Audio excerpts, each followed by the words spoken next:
Of all the tricks your mind plays, this one is so quiet, you often don't even hear it. It doesn't shout. It doesn't warn. It just whispers, "Yes, that sounds right. That feels true." And so, you believe it. This is anchoring, the psychological trap where the very first number, impression, or detail you encounter becomes the lens through which everything else is judged. You don't notice it. That's what makes it so effective. It's not manipulation from the outside. It's calibration from within. Walk into a store and see a jacket marked at $500. You think, that's expensive. Then, next to it, a jacket for $250. Suddenly, that feels like a bargain. But if you'd seen the $250 jacket first, would you still have thought so? Anchoring doesn't care if the anchor is random, irrelevant, or even fake. It latches on to the first thing you see and drags your judgment along with it. This trick doesn't just live in shopping aisles. In job interviews, the first salary number thrown out becomes the pivot for negotiation. In courtrooms, the first sentencing suggestion shapes the entire outcome, even for seasoned judges. Even when you guess a random number before answering a question, your final answer shifts closer to it. It's irrational. It's invisible. It's human. Because your brain doesn't want to start from zero. It wants a reference point, even if that reference point is wrong. And once it grabs one, it defends it, quietly, confidently, stubbornly. So the next time something feels like a great deal, like a fair decision, like a logical conclusion, pause. Ask yourself, am I really judging this moment for what it is? Or just comparing it to what I saw first? Because not everything is cheap. Not everything is fair. Not everything is true. It just seems that way, thanks to what came first. And sometimes, what came first was the trap. But not all traps come dressed as logic. Some sneak in through fear, like the next one, where the things we remember the most are the things that make us afraid. Availability heuristic. Some fears don't come from facts. They come from memories, vivid, emotional, unforgettable, and your brain? It trusts those memories far more than it trusts statistics. This is the availability heuristic, a psychological shortcut where your mind decides how likely something is, based not on data, but on how easily you can remember it. A plane crash on the news, a shark attack in a movie, a violent crime you saw once on TikTok. Suddenly, flying feels dangerous, swimming feels risky, the world feels unpredictable, even though, logically, you're far more likely to get hurt slipping in your own bathroom than getting attacked by a shark. But your brain doesn't work that way. It prioritizes the loud, the recent, the dramatic, not the real. That's why you might be terrified of a rare disease but forget about the quiet killers like heart disease or stress. That's why parents fear kidnappers but overlook the risks of emotional neglect. That's why you panic over things that feel dangerous, not the things that are. Because what's available to your memory feels more real than what's true. Your brain is trying to keep you safe, but it's using a broken compass. This isn't just about fear. It's about every decision you make, financial, political, relational. If you've heard a rumor enough times, read one bad review, seen one bad outcome, it sticks, and that stickiness feels like truth. But just because something is easy to recall doesn't mean it's likely. Just because you remember it doesn't mean you should trust it. So the next time your instincts scream, "This is dangerous. This always happens. This must be true," ask yourself, is it actually true? Or is it just easier to remember? Because memory is not a mirror. It's a magnifying glass. And sometimes, what's largest in your mind isn't what's most real. But what happens when your brain doesn't just recall things? It rearranges them, not based on fear, but on the belief that you already know how it ends. Let's talk about the quiet arrogance of hindsight bias. Sometimes, after the storm has passed, you find yourself looking back with a sense of certainty, as if every warning sign was crystal clear from the start. In that moment, your mind whispers, "I knew it all along." But is it really so obvious? Or is it the comforting illusion of hindsight rewriting the past? The truth is, in the quiet aftermath, your brain rearranges the chaos into a neat story. It tucks away the uncertainty, the second guesses, the doubts that once wove through your thoughts. Every misstep, every mistake becomes evidence that you could have predicted it. Yet, when the moment was happening, you felt nothing but raw confusion. Hindsight bias is the clever trick our minds play. It molds our memories into a pattern that seems seamless and inevitable, even if at the time you were stumbling in the dark. You recall that one moment that now proves you should have seen it coming, even though you were only trying to make sense of a confusing, unpredictable world. Imagine a time when you made an unexpected choice, a decision that didn't turn out the way you hoped. Later, when you look back, a quiet part of you insists that every warning was there, that the signs were so obvious, but if you replay that moment slowly, you realize it was shrouded in ambiguity, filled with possibilities rather than certainties.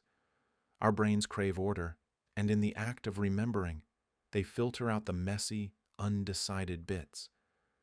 With each recollection, the picture sharpens, but not necessarily toward truth. Instead, it becomes a story spun with the comforting notion of inevitability. When you believe you always knew what was coming, it makes the unpredictable seem less frightening, even if it means oversimplifying the past. And yet, this bias doesn't come without a cost. By assuming you saw it coming, you risk missing the lessons hidden in that very uncertainty.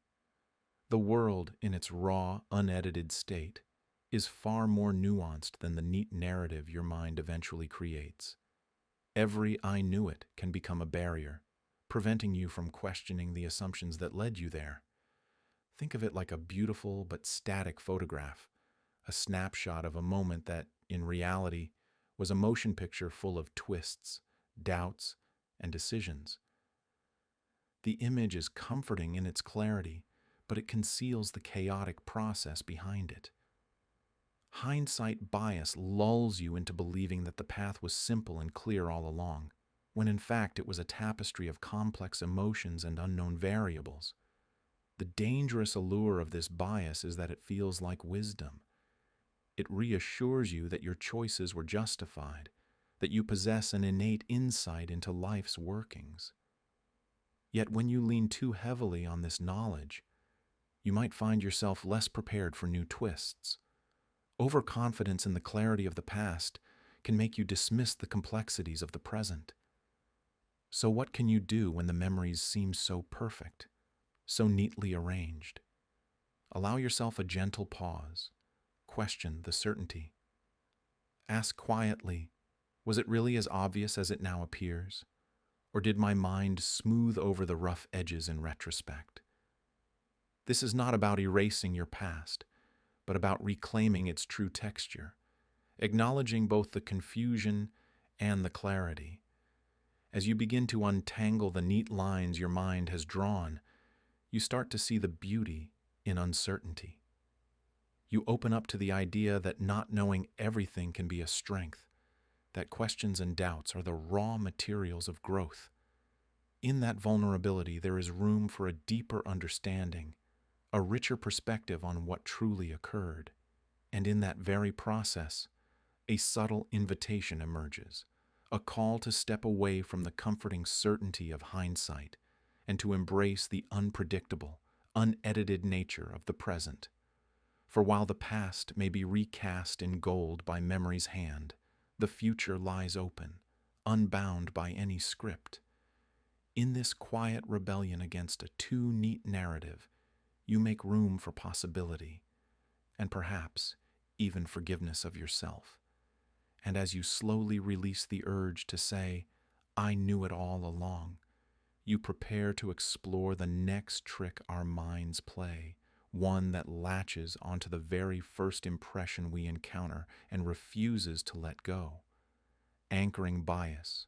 The first number is never just a number. Imagine you meet a quiet man who wears glasses and reads poetry. Instantly you think, he must be a librarian. But statistically, he's far more likely to be a farmer. This is the trap of the representativeness heuristic. We judge likelihood based on how much something fits a stereotype, not on real odds. Our minds are wired for patterns. If someone or something looks the part, we assume they are the part. We ignore how rare or common it actually is. It's why we think a hoodie-wearing dropout will become the next tech billionaire. Why we hear someone speak with passion and assume they're a natural leader. The surface fits the story, so we stop looking deeper. In one classic study, participants were told about Linda, a woman described as bright, vocal, deeply concerned with social justice. When asked if she was more likely a bank teller or a bank teller active in the feminist movement, most chose the second, even though the first is statistically more probable. The story felt right. That's all the mind needed. This shortcut infects everything: hiring decisions, courtroom judgments, everyday assumptions about people we barely know. We think we're reading reality, but we're just recognizing a stereotype. And so, even when the story fits a familiar mold, it doesn't mean it's true. Because the next trap waits quietly, where we stop searching for truth and start collecting proof. Confirmation bias. One of the most seductive traps the human mind falls into is believing it's being rational, when in fact, it's doing the opposite. Imagine you're locked in a heated debate. You Google to back up your side, scroll through studies, quotes, expert opinions, and surprise, they all agree with you. You feel validated, assured, smart. But here's the twist. Did you even consider searching for information that disagreed with you? This is confirmation bias in action. Our tendency to seek, interpret, and remember information that confirms what we already believe. We don't do it on purpose. It's a quiet survival instinct. The brain loves familiarity. It wants to protect the narrative we've built about ourselves, our values, our worldview, even if that means bending reality. Psychologist Peter Wason illustrated this with a simple experiment. Participants were given a sequence of numbers and asked to determine the rule behind it. Most people didn't test new theories. They only searched for answers that supported their first guess. And they were wrong, over and over again. This bias isn't just about internet arguments. It creeps into science, relationships, medicine, politics. It's why conspiracy theories flourish, why personal myths go unchallenged, and why the mind, once convinced, digs in deeper rather than stepping back. And the worst part? It feels like critical thinking. It feels like you're being objective. But all you're doing is echoing your own thoughts louder and louder until they drown out everything else. So how do we break the loop? We ask harder questions. We get curious about the other side. We sit with the discomfort of being wrong. Because sometimes the truth isn't what we find. It's what we're brave enough to look for. But even when we challenge what we believe, there's still another trap waiting, one that rewrites the past to make us think we always knew the answer. It's subtle, and it's next. Hindsight bias. It always seems so obvious, after the fact. The breakup that you now say you saw coming. The market crash that, in retrospect, had all the signs. The wrong turn you just knew was a mistake the moment you made it. But did you? This is the trap of hindsight bias. It makes us feel like we predicted things we never actually saw coming. It rewrites history in our favor. Once an outcome is known, the brain reshapes our memory to fit the new reality. Psychologists call it the "I knew it all along" effect. But it's more than that. It's a slow erosion of doubt, a quiet revision of uncertainty. And it's dangerous, because it convinces us we're better predictors, better thinkers than we really are. In one famous experiment, participants were asked to guess the outcome of political events.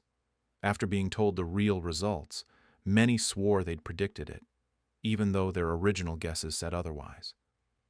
Their minds didn't just misremember, they confidently replaced truth with fiction. We do this with our personal lives too. When relationships fail, we suddenly recall all the red flags. When someone betrays us, we remember the subtle signals we once dismissed. The brain doesn't just explain the past, it reshapes it. And why? Because we want to feel in control. If the past was predictable, then maybe the future is too. But this illusion of foresight comes at a cost. We stop questioning. We stop learning. We stop staying open to the unknown. Because it's easier to say, "I knew it," than to admit we didn't. But sometimes wisdom begins with the words, "I didn't know." And if we want to understand the mind's deepest distortions, we have to be willing to ask, what else do I think I knew that I never really did? That very question leads us straight into the next illusion, one where we start seeing patterns that were never really there. Illusory correlation. Every time you forget your umbrella, it rains. But when you remember it, clear skies. You laugh, maybe curse the sky, maybe joke that the weather is out to get you. But a part of you wonders if there's more to it, if the timing means something, if the pattern is real. This is how the mind quietly deceives you, through a trap called illusory correlation. It's the tendency to perceive a relationship between two unrelated events simply because they happen to occur around the same time. Your brain, always hungry for meaning, links cause and effect, even when there isn't one. It's a survival instinct that once helped us stay alive, connecting rustling bushes with predators, strange smells with sickness. The cost of a false alarm was low. The cost of missing a real threat? Catastrophic. But that instinct, so helpful in the wild, malfunctions in the modern world. You remember the coincidences that stick. The time you wore a specific shirt and had an amazing day. The bad luck that always seems to follow a certain number. The vibe you get from people who remind you of someone who once hurt you. Your brain locks onto the match and discards the mismatch. This trap doesn't just influence superstition, it creeps into judgment, prejudice, even policy. Meet two rude people from the same city. Suddenly your brain generalizes. That place must be full of jerks. See a news story about a crime involving someone from a specific group. Your mind begins to draw lines, connect dots, build a narrative where none truly exists. But the pattern isn't proof. It's projection, a glitch in the system, a way the mind simplifies chaos into story. And once the story is formed, it's hard to unsee. It becomes part of how we judge, who we trust, and what we fear. To break free, you have to question the link, not just the feeling. Ask yourself, am I reacting to reality or to a coincidence that got stuck in my memory? And yet even that awareness isn't always enough. Because when the brain leans too hard on the most recent moment, the last impression, the final twist, it can cause us to forget everything that came before. And so we fall into the next trap, recency bias, a distortion where the most recent experience overshadows the entire story. You could have 10 incredible days where you're productive, calm, connected, and strong. And then, on day 11, everything unravels. You forget a meeting, snap at someone you care about, spiral into anxiety by noon, and crash into shame by midnight. And somehow, that one day, that single moment is all you can see.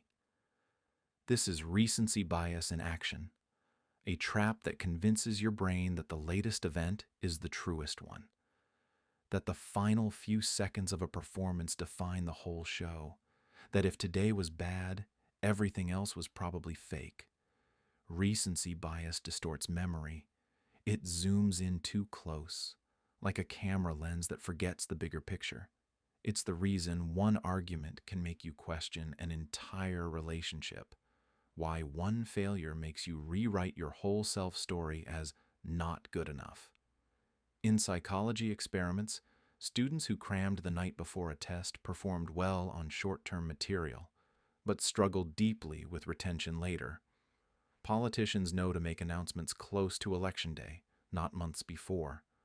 Marketers time their biggest ads for just before you make a purchase, because the last thing we see tends to stick. But the bias doesn't just live in strategy, it infects how we judge ourselves. It's why we forgive too quickly when someone's nice at the end of a toxic pattern. It's why we think we're doomed when we stumble, even after months of progress. Your brain records the final moments louder, not because they matter more, but because they're closest. And yet, one bad moment doesn't erase everything that came before, just like one kind gesture doesn't erase 100 small cuts. You are not the last thing that happened to you. You are not the worst moment of your day, which leads us, quietly, into something else our minds do. Primacy Effect, when first impressions decide more than they should. Think back to the first time you met someone who would become important in your life. Maybe they smiled warmly. Maybe they looked distracted. Maybe they seemed rude. Whatever it was, you still remember it. You might have even clung to that feeling, long after they showed you who they really were. That's the primacy effect, a psychological trap that gives disproportionate weight to the very first pieces of information we receive, especially when it comes to people. We form a snap judgment, and then everything that follows gets filtered through that lens. In experiments, participants shown lists of traits judge someone more favorably when the positive words came first, even if the exact same traits were listed. Warm, intelligent, impulsive feels different than impulsive, intelligent, warm. The order shifts everything. Your brain does this not to be cruel, but to save energy. It wants to form a story fast, especially when it's trying to assess threat, value, or connection. But that shortcut hardens quickly into bias. One awkward first impression, and someone becomes difficult. One confident introduction, and someone becomes a leader. We rarely update our beliefs. It's why relationships crumble from misunderstandings that began on day one. Why we keep giving chances to people who started strong, even as their behavior falters. Why we dismiss something just because it didn't impress us right away. But what if you didn't believe the first version of everything? What if you let people grow in your mind, change shape, show you new angles? Because the first chapter isn't the whole book, and the next trap waits in that very space, between what we hope for and what we actually remember. Optimism. Bias. The beautiful lie that things will always work out. You walk into an exam you barely studied for, convinced you'll somehow pass. You put off the doctor's appointment, thinking the symptoms will disappear on their own. You launch a new idea, assuming success is just around the corner. Because why wouldn't it be? That quiet voice in your mind, the one whispering, "It'll be fine," isn't always your intuition. Sometimes it's optimism bias, a psychological trap that makes us believe we're less likely to experience negative outcomes than others. It convinces us we're special, exempt, lucky, immune. It's why so many couples walk down the aisle thinking divorce could never happen to us. Why drivers speed through yellow lights thinking accidents happen to other people. Why entrepreneurs pour everything into a risky project because this one will be different. In small doses, this bias gives us courage. It helps us take chances, try again, hope when logic says we shouldn't. But unchecked, it makes us blind. Blind to warnings, blind to odds, blind to responsibility. Studies show that even when people are presented with realistic statistics about health risks, financial instability, or failure rates, they often nod. and still believe they'll be the exception. That belief feels good, but it comes at a cost. Because when things do fall apart, optimism bias doesn't cushion the fall. It sharpens the pain. It leaves us shocked, unprepared, and confused about how reality caught up so fast. But maybe it's not about giving up hope.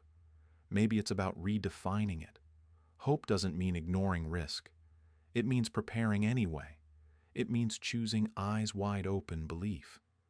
Because sometimes what protects you isn't the dream. It's the willingness to prepare for the storm.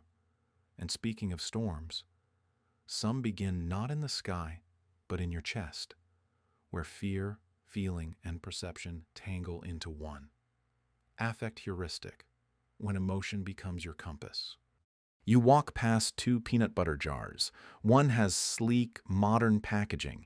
The other looks dated with a dull label. You grab the first one without hesitation. Not because of ingredients, not because of price, but because it felt right. This is the affect heuristic, a mental shortcut where your emotions quietly steer your decisions, no matter how rational you think you are. It's the reason why a warm smile makes you trust a stranger, why a polished speaker feels more intelligent, why a politician who triggers fear or admiration gets your vote, even if you can't recall a single policy they proposed. You're not evaluating the facts. You're evaluating how something makes you feel. And your brain says, if it feels good, it must be right. Marketers know this. That's why junk food ads don't list calories. They show laughter around the dinner table. It's why luxury brands sell identity, not function. And why we believe a product is safe, valuable, or true, because it sparks the right emotional note. But this shortcut has a cost. When fear shapes your judgment, you might avoid opportunities that carry no real danger. When charm disguises danger, you might trust someone who doesn't deserve it. When ease equals truth, you might mistake familiarity for fact. The affect heuristic is powerful, and like any compass, it only works if you know what it's pointing toward. So the next time your gut has an answer before your mind asks the question, pause. Ask yourself, am I deciding or just feeling? And from here, where feelings begin to lead, we shift into something deeper. Not the emotion itself, but the fear beneath it. Fear of uncertainty, when not knowing feels worse than anything else. There's a sound outside your window, not loud, not violent, just unfamiliar. And somehow, that's worse. Your heart races, not because something happened, but because you don't know what's happening. This is the fear of uncertainty, a deep, primal discomfort with the unknown, one that whispers, anything is better than not knowing, even bad news. It's why people check their phones obsessively when someone hasn't texted back. Why we'd rather hear a painful truth than sit in silence. Why we rush decisions, not because it's the right time, but because waiting feels unbearable. Our brains crave patterns, predictability, control. Uncertainty strips that away, and in its absence, we fill in the blanks with fear. We imagine worst-case scenarios not because they're likely, but because our mind needs something to hold on to. Even dread feels more certain than doubt. This fear shows up everywhere. It's the panic before medical results, the anxiety in a job interview, the spiral of thoughts while waiting for closure that may never come. But here's the trap. When we fear uncertainty more than reality, we make choices that soothe us in the short term, but sabotage us in the long run. We cling to toxic relationships because they're predictable. We avoid risks, not because they're unsafe, but because they're unclear. We tell ourselves stories, not to find truth, but to feel certainty. Sometimes the scariest part of life isn't what we do know. It's sitting quietly with what we don't. And from here, where the fear of uncertainty distorts what we reach for, we step into another illusion. Not about what we fear, but about what we admire. Halo effect. When one good trait colors the whole picture. He walks into the room, confident and well-dressed. Maybe he smiles. Maybe he speaks with just the right tone of calm authority. And before he said anything of substance, before you know his values, skills, or integrity, your brain has already made a decision. You like him. You trust him. You assume he's capable. This is the halo effect, a silent shortcut in the mind where one positive trait like attractiveness or charm casts a glow over everything else. We do this without knowing it. If someone looks the part, we unconsciously fill in the rest. A kind face becomes a good heart. A stylish outfit becomes a sign of competence. A confident voice becomes wisdom. And it doesn't stop there. We trust well-dressed speakers. We rate attractive job applicants as more intelligent. We assume that famous actors would make great political leaders. We see a single bright star and paint the whole sky around it in its light. It happens in classrooms, where teachers grade behavior and assume intelligence. It happens in courtrooms, where jurors trust those who look honest. It happens in dating, hiring, leadership, even self-perception. One good impression becomes the lens for every judgment. And the trap is, when we're under the halo's glow, we stop questioning. We stop looking deeper. So if we are to see clearly, we must be willing to separate the light from the truth. Because the shine of charm is not the same as the strength of character. And sometimes what looks golden is just good lighting. But shadows fall both ways. Because just as one good impression can distort, so can one bad one. And that takes us straight into the next distortion, one where a single flaw colors the whole picture, the horn effect. You meet someone for the first time. Maybe it's just a glance, a passing handshake, a brief exchange of words. But something doesn't sit right. Their tone was off, their clothes wrinkled, their expression too flat or too intense. And without even realizing it, your brain begins to build a story. They're rude, untrustworthy, probably incompetent, maybe even dangerous. And just like that, a single impression becomes the lens through which everything else about them is seen. This is the horn effect, the shadowy opposite of the halo effect, where one positive trait casts a glow over everything else. The horn effect does the same, but in reverse. One perceived flaw, no matter how minor or irrelevant, poisons the entire perception. It happens fast, automatically, subconsciously. A person stumbles on their words during a presentation. They must not know what they're talking about. Someone avoids eye contact. They must be hiding something. Someone seems disinterested or forgets your name. They must be selfish or cold. Even when we don't mean to judge, we do. Our minds fill in the gaps. We connect dots that don't belong together. And before we've had the chance to know someone, we've already decided who they are. This bias doesn't just affect strangers. It seeps into friendships, relationships, even parenting. A child who breaks a rule is seen as defiant, even if they were just confused. A partner who forgets something important is seen as careless, even if it was an honest mistake. We don't just see the flaw, we let it rewrite the whole story. And the damage it causes? We dismiss people who could surprise us. We avoid those who might have taught us something. We hold others to impossible standards, not allowing space for nuance, error, or humanity. But here's what's most dangerous. The horn effect convinces us we're being rational. It doesn't feel like a distortion. It feels like insight, like instinct, like truth. And that's the trick.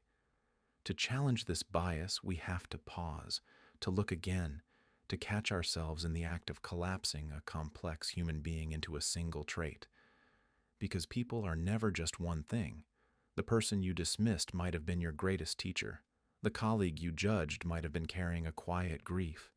The stranger you avoided might have had a story worth hearing. The horn effect blinds us by making assumptions feel like facts. But we can choose to look beyond the first impression, beyond the momentary glitch, and remember that everyone, including ourselves, deserves a second look. After all, if one negative trait can distort the whole image, what else might we be misunderstanding? Which brings us to something darker still, a bias that makes us expect the worst, not just from people, but from life itself. Let's talk about pessimism bias. You brace for disappointment before it arrives. You plan for disaster, even when the sun is shining. You tell yourself it's just being realistic. But deep down, it doesn't feel like realism. It feels like dread wearing the mask of wisdom. This is the grip of pessimism bias, the tendency to believe that bad outcomes are not only likely, but inevitable. It's not always loud. Sometimes it hums quietly beneath your decisions. You don't apply for the job because you're sure they'll reject you. You keep your feelings in check because they'll probably hurt you. You don't start the project, the friendship, the healing, because something in you whispers, "What's the point? It won't work anyway." And here's the trap. It doesn't feel irrational. It feels safe. Because if you expect the worst, you won't be surprised when it happens. And if you don't get your hopes up, they can't come crashing down. But in protecting yourself from disappointment, you begin to shrink your life. You stop hoping, stop dreaming, stop trying. You see rejection in every silence, failure in every attempt, betrayal in every smile. And slowly, the world begins to match your expectations, not because it was always dark, but because you stopped looking for the light. Pessimism bias feeds off past pain, off the moments where something did go wrong.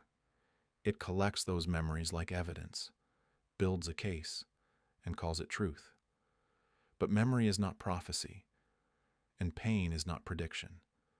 You are not doomed to repeat every heartbreak, every failure, every loss. But you are more likely to if you live as though you are. Sometimes life surprises us in the best ways, but pessimism has no room for surprises. It's too busy writing endings before the story has a chance to begin. So the next time your mind says, "Why bother?" pause. Ask yourself, is that the truth? Or just the echo of a past that hurt you?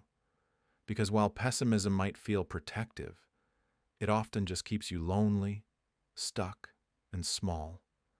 And when you're constantly focused on what might go wrong, you miss everything that might go right.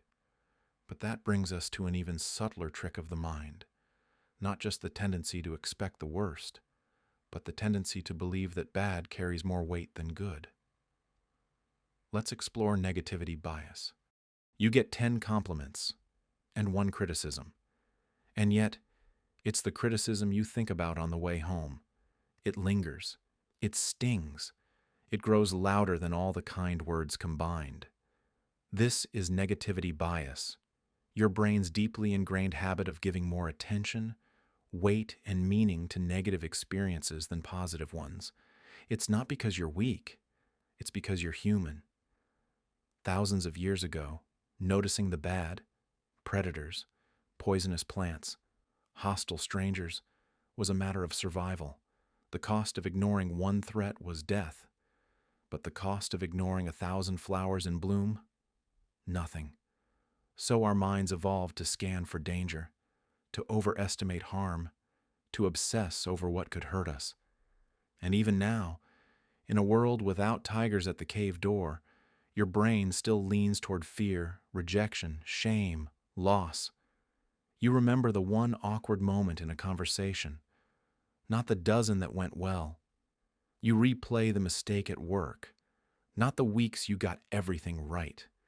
You hold on to the one time someone didn't show up, and forget the many times they did. Negativity has staying power. It imprints. It loops. It convinces us it's the full truth, when it's only a sliver of the story.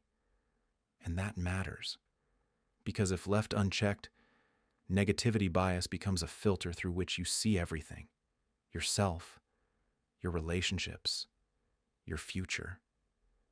It convinces you that people are unkind, that love isn't safe, that nothing really changes.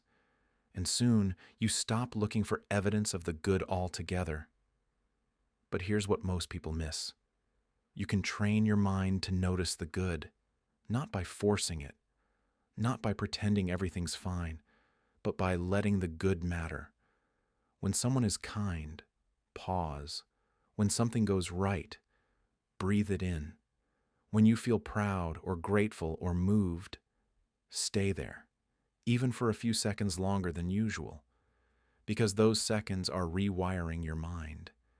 And little by little, you start to see that the world isn't just full of threats. It's also full of quiet beauty, hidden grace, and moments that deserve to stay. But what happens when your mind not only holds on to the negative, but starts blaming it on the wrong emotion? That's where we go next, with misattribution of emotion. You're irritated with someone close to you, but the truth is you're just hungry. You think you're falling in love, but maybe it's just adrenaline. You feel anxious at work, but what if that anxiety is actually leftover fear from somewhere else entirely? This is misattribution of emotion, your mind's uncanny habit of labeling a feeling incorrectly. And when you get the label wrong, you chase the wrong cause, make the wrong choice, or draw the wrong conclusion. It happens more often than you think. A pounding heart on a date? You assume it means attraction, not nerves. A sudden wave of sadness during a movie? You think it's about the story, not the grief you haven't processed. We think we're feeling something for one reason, but underneath, something else is moving the strings. Your brain is constantly trying to make sense of sensations, but it doesn't always get it right. Psychologists have studied this in fascinating ways, like the famous suspension bridge experiment. Men who crossed a shaky, high bridge were more likely to feel attracted to a woman at the end of it. Why?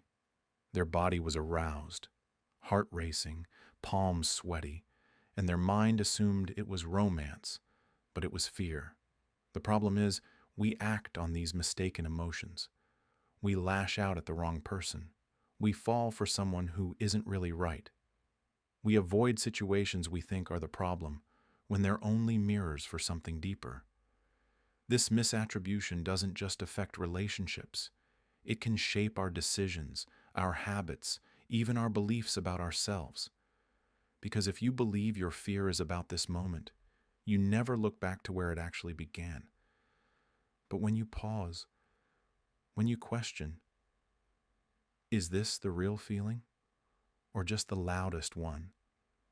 You give yourself a moment of clarity, a small wedge of space, and sometimes that's all it takes to rewrite the story. But what if the story your mind tells you is even more deceptive? What if the emotion you're feeling doesn't match the moment at all, because it belongs to someone else? Let's follow that thread into projection bias. You accuse someone of being judgmental because secretly you're judging them. You think a friend is avoiding you, but deep down, you're the one who's pulling away. You feel convinced that someone dislikes you, when in truth, it's your own self-doubt whispering through their silence. This is projection bias, the psychological trap where your mind takes what's inside you and paints it onto the world around you. It's not just about emotion, it's about perception. We project our fears, our desires, our shame onto others, not to hurt them, but to protect ourselves from the weight of self-recognition. If I believe you're selfish, maybe I don't have to examine how I'm withholding. If I think you're angry, maybe I can avoid confronting my own rage.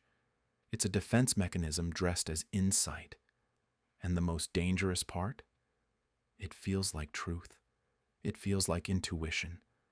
But it's often a mirror in disguise, reflecting what we can't yet hold within ourselves.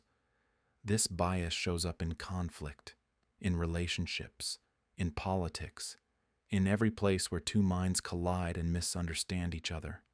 And the deeper your feelings are, especially the ones you're not ready to admit, the more likely they are to spill into someone else's face. So, how do you break it? You start by asking the hardest question. Is this really about them? Or is this a shadow of me? Because projection doesn't want you to look inward. But when you do, you start to reclaim your emotional ownership. And that's where empathy begins. Not with understanding someone else, but with finally understanding yourself. But what happens when your emotional lens isn't distorted just by projection, but by the mood you're in? Let's sink gently into that next distortion, Mood-Congruent Recall. You're feeling low, and suddenly, every mistake you've ever made resurfaces. Moments you hadn't thought about in years come flooding back. That time you embarrassed yourself in class, that awkward conversation, that rejection, that silence that felt like punishment. It's not random. It's mood-congruent recall, the psychological trap where your emotional state acts like a magnet, pulling in memories that match how you feel. When you're sad, your brain retrieves sadness. When you're anxious, it serves up old fears. When you're hopeless, it opens the file marked proof you've failed before. You think you're being reflective. You think you're seeing things clearly. But your memory isn't a neutral record. It's a mirror held up by your current state. It tricks you into believing the past was darker than it was. It convinces you the future will be just the same. This is why depression can feel like drowning in your own history. Not because those memories are more true, but because they're more available when you're sinking. Your mind becomes an echo chamber, replaying the worst parts. Not because they matter more, but because they match the feeling of now. And this distortion feeds itself. Your current emotion reshapes your memory, and your memory justifies your current emotion. To break it, you don't need to pretend everything is fine, but you do need to remember. That memory is state-dependent. What feels true in sadness might not even cross your mind in joy. And sometimes, the most powerful thing you can do is wait to remember until the storm passes. But what happens when we go a step further and forget that other people don't feel what we feel? That's where we enter the next mental trap, the empathy gap. You're calm now, thinking clearly, and in this state, it seems absurd that you ever lashed out, broke down, or said things you didn't mean. But then the next storm comes. You're tired, overwhelmed, triggered, and logic slips right out the back door. The version of you that was so calm, so rational, gone. This is the empathy gap. The mental trap, where we lose the ability to understand how our emotions change our thinking. Not just with others, but even with ourselves. When we're in a neutral state, we underestimate how intense anger can be, how seductive desire can feel, how painful fear actually is when it grips the chest and tightens the throat. We forget how emotions hijack our decisions until they're already behind the wheel. That's why we say, "I'll just have one drink," and wake up with regrets. Why we promise to stay calm during an argument and still end up yelling. Why we judge others so harshly when they lose control, but feel fully justified when we do. Because in the gap between emotional states, our minds lose empathy, not just for each other, but for the past and future versions of ourselves. We can't predict how we'll act when we're upset. We can't remember how we felt when we were hurting. We see pain through logic and logic through pain, but rarely both at the same time. And until we learn to bridge that gap, we'll keep misunderstanding what we're capable of. But there's another trap waiting just on the other side of this one. Not about emotion, but about how we justify the pain we carry when our beliefs and actions collide. Next, we walk into the uneasy tension of cognitive dissonance. You've told yourself a story. We all do. About who you are, what you believe, what you stand for. But then something happens. You act in a way that contradicts that story. You lie. You stay. You hurt someone. You let someone hurt you. And now, your brain can't reconcile the two versions, the one who believes and the one who behaved. This is cognitive dissonance, the psychological discomfort that arises when our actions don't align with our values. It's not just guilt. It's the war between identity and evidence. So the mind does what it's designed to do. It rewrites the story. I had no choice. They deserved it. It wasn't really a lie. This isn't who I really am. We justify, minimize, or deny, not because we're bad people, but because the truth feels unbearable. And the longer we live in that dissonance, the more we reshape our beliefs to fit our behaviors. Instead of confronting the behaviors that don't fit who we want to be, it's how people slowly betray themselves. One small contradiction at a time, until the gap between who they are and who they claim to be becomes so wide, they stop noticing it's there at all. But the mind doesn't just rewrite the past to soothe us. It also twists the present to protect us. And that brings us to a quieter trap, where memory becomes loyalty. Next, we enter the haze of choice-supportive bias. You've probably looked back at a decision you made, whether it was choosing a job, a relationship, or even something as simple as a pair of shoes, and thought, I made the right call. Even if things didn't turn out quite the way you expected, you still feel confident you chose well. That strange comfort? That's not clarity. It's the choice-supportive bias quietly rewriting your memory. This psychological trap causes us to remember our choices as better than they actually were, and to overlook the flaws in what we chose, simply because we chose it. It's a kind of mental loyalty to our past selves. We smooth out the edges, paint over the disappointments, and twist the narrative so it feels right. You pick a vacation destination. It rains all week, but you still tell people it was beautiful and totally worth it. Or you stay in a relationship far too long, not because it's working, but because admitting it wasn't the right choice would hurt more than staying. We want to believe we make good decisions, so we convince ourselves we did, even when deep down we know better. And this trap doesn't just affect hindsight, it bleeds into our future too. Because when we overvalue our past choices, we double down on them, defending them, replicating them, and ignoring signs that we need to change direction. Sometimes the hardest truth isn't that we were wrong, but that we don't want to admit it. But here's the strange part. This bias doesn't ask for proof. It just asks for a story that feels good. And once the story settles, our brain fills in the gaps like a loyal editor. But what happens when the story isn't built on truth, just on emotional convenience? That's where we're going next. Because belief bias has little to do with evidence, and everything to do with what already fits our narrative. You're sitting in a room, reading two arguments. One is logically sound, but reaches a conclusion you disagree with.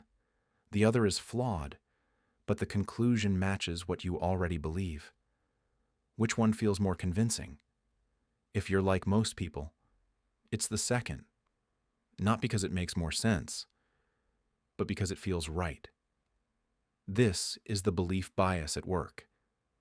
A mental shortcut where we judge the strength of an argument based not on logic, but on whether the conclusion aligns with what we already believe.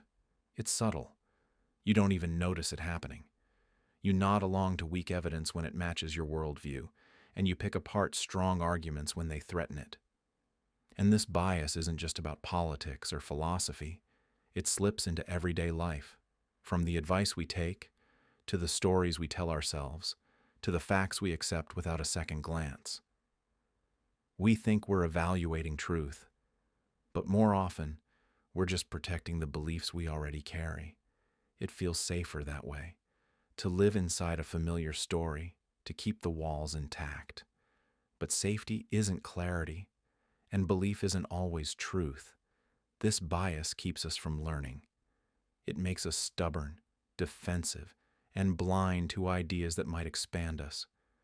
Because admitting a belief might be wrong, even just a little, can feel like admitting that we are wrong. But if we're brave enough to loosen that grip, to examine not just what we believe, but why, we open a door, not just to logic, but to freedom. And sometimes, even when logic is on our side, there's still another trap waiting. A trap that says, but I've already invested so much. Which brings us straight to the next illusion, the sunk cost fallacy. You've spent months building something, a project, a relationship, a dream. It's draining you, costing more than it gives. But still, you can't let it go. You say to yourself, but I've put so much into this. Time, energy, pieces of yourself. Letting go would make it feel like it was all for nothing. This is the sunk cost fallacy, the mental trap that convinces us to keep investing in something, not because it's wise, but because we've already invested so much. It's why people stay in toxic relationships, why businesses keep funding failed ideas, why we keep watching a bad movie just because we've already made it halfway through. We confuse investment with value. We think, if I quit now, it means I failed. But walking away isn't failure. Sometimes it's wisdom. The past is a cost you've already paid. It cannot be refunded. What matters now is whether the next moment is worth staying for. But this trap is powerful. It thrives on guilt, hope, and fear. Guilt for wasting time, hope that it'll magically turn around, and fear of regret, of judgment, of starting over. It makes us cling to what hurts because the pain feels more manageable than the unknown. But what if letting go isn't loss? What if it's space to make a better choice now? Because the truth is, the next trap often starts right here. If I just plan better next time, it won't happen again. And that leads us directly into the planning fallacy. You've blocked off the entire afternoon to finish that one big task. It should only take a couple of hours, you're sure of it, but somehow the sun sets, the evening creeps in, and you're still not done. The task stretched, warped, expanded beyond what you thought was possible. And you're left wondering, how did I misjudge it so badly? This is the planning fallacy, the tendency to underestimate how much time, effort, or complexity a task truly demands. We plan with the rosiest of glasses, convinced we'll work faster this time, that distractions won't find us, that unexpected complications won't appear. We imagine an idealized version of ourselves, efficient, focused, unstoppable. But that version rarely shows up. Psychologists Daniel Kahneman and Amos Tversky first introduced this concept in the late 1970s. They noticed that even seasoned professionals, people with experience and data, consistently underestimated timelines, whether for construction projects, academic work, or everyday goals. And even after repeated failures to meet deadlines, people continued to believe next time would be different. Because in our minds, next time is always the version where we finally get it right. Part of what fuels the planning fallacy is optimism bias, our inner voice that whispers, "Don't worry, this time will be easier." Another culprit is memory distortion. We often forget how long things actually took in the past, or we edit the memory to fit the story we'd rather believe. We remember the outcome, but not the chaos. The result, but not the rework. The achievement, but not the long hours it swallowed. The planning fallacy doesn't just lead to missed deadlines, it can erode self-trust. You start to feel like you're lazy, inconsistent, or always falling short. But the truth is, you're not broken. You're just human. And humans are predictably terrible at predicting the future. So how do we escape this trap? Not by imagining better versions of ourselves, but by grounding ourselves in evidence. Looking at how long it actually took last time, factoring in delays, adding buffers, being honest about the messiness of focus and the interruptions of real life. Planning not from hope, but from history. Because sometimes the smartest way to move forward is to stop pretending we're machines. And speaking of illusions of time, we're about to tumble into the next trap, the one that convinces you you're better at everything than you really are. Overconfidence effect. You're taking a quiz, and you breeze through it. After all, you're 90% sure about every answer. But when the results come in, reality hits. Your score doesn't match your confidence. You got more wrong than you expected. And yet, you still feel like you should have done better. That's the overconfidence effect in action. Our tendency to overestimate how much we know, how right we are, and how well we'll perform. It's the quiet, unshakable belief that we're more capable than we actually are. It shows up in test-taking, financial decisions, job interviews, arguments with friends. It's the reason people bet big in poker, pitch business ideas without a plan, or insist they remember something clearly, only to be proven wrong. Overconfidence makes us feel certain, even when we shouldn't be. In one classic study, people were asked general knowledge questions and to rate their confidence in their answers. When they were 100% sure, they were right only about 70% of the time. That's the danger. Certainty doesn't equal accuracy, but our minds don't like uncertainty, so we inflate our certainty instead.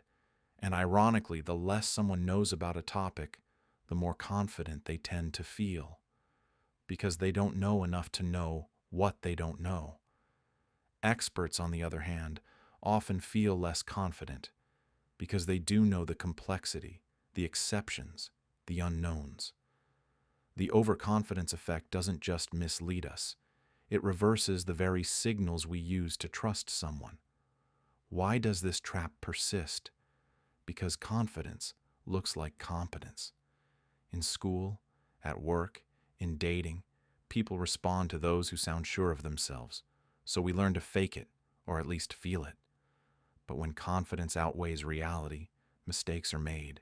We miscalculate, misjudge, mislead ourselves. The cure? Humility. Not the kind that shrinks you, but the kind that tells the truth. That makes space for doubt. That asks, what if I'm wrong? What am I missing? What would change my mind? Because sometimes knowing less doesn't make us uncertain. It just makes us loud. And from here, we step into an even stranger paradox, when those who know the least feel the most confident. Next up, the Dunning-Kruger Effect. Picture this: a man sings loudly and off-key on a talent show, completely unaware that he's out of tune. The judges cringe. The audience squirms. But he smiles, certain he nailed it. This isn't just second-hand embarrassment. It's a cognitive bias in full display. The Dunning-Kruger effect is the psychological phenomenon where people with low ability in a specific domain overestimate their competence, often dramatically. And paradoxically, those who are genuinely skilled tend to underestimate themselves. Why? Because when you lack knowledge, you also lack the tools to recognize your own limitations. You don't know enough to see what you don't know. It's like standing in a dark room and assuming you've seen the whole house, just because you haven't bumped into a wall yet. This effect has been demonstrated again and again. In one study, people who scored in the bottom quartile of a logic test believed they were above average. Meanwhile, top scorers tended to rate themselves more modestly. It's not just tests.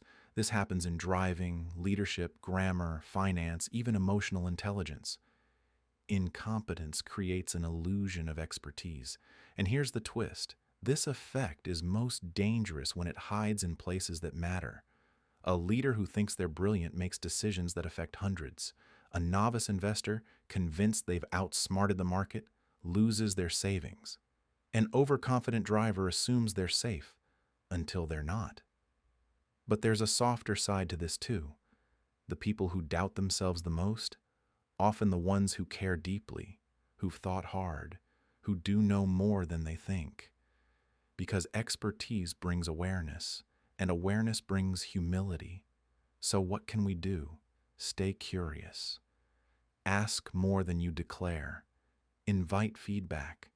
And remember that true intelligence often sounds like, "I'm not sure. Let me check," or "I might be wrong." Because sometimes the loudest voice in the room isn't the wisest.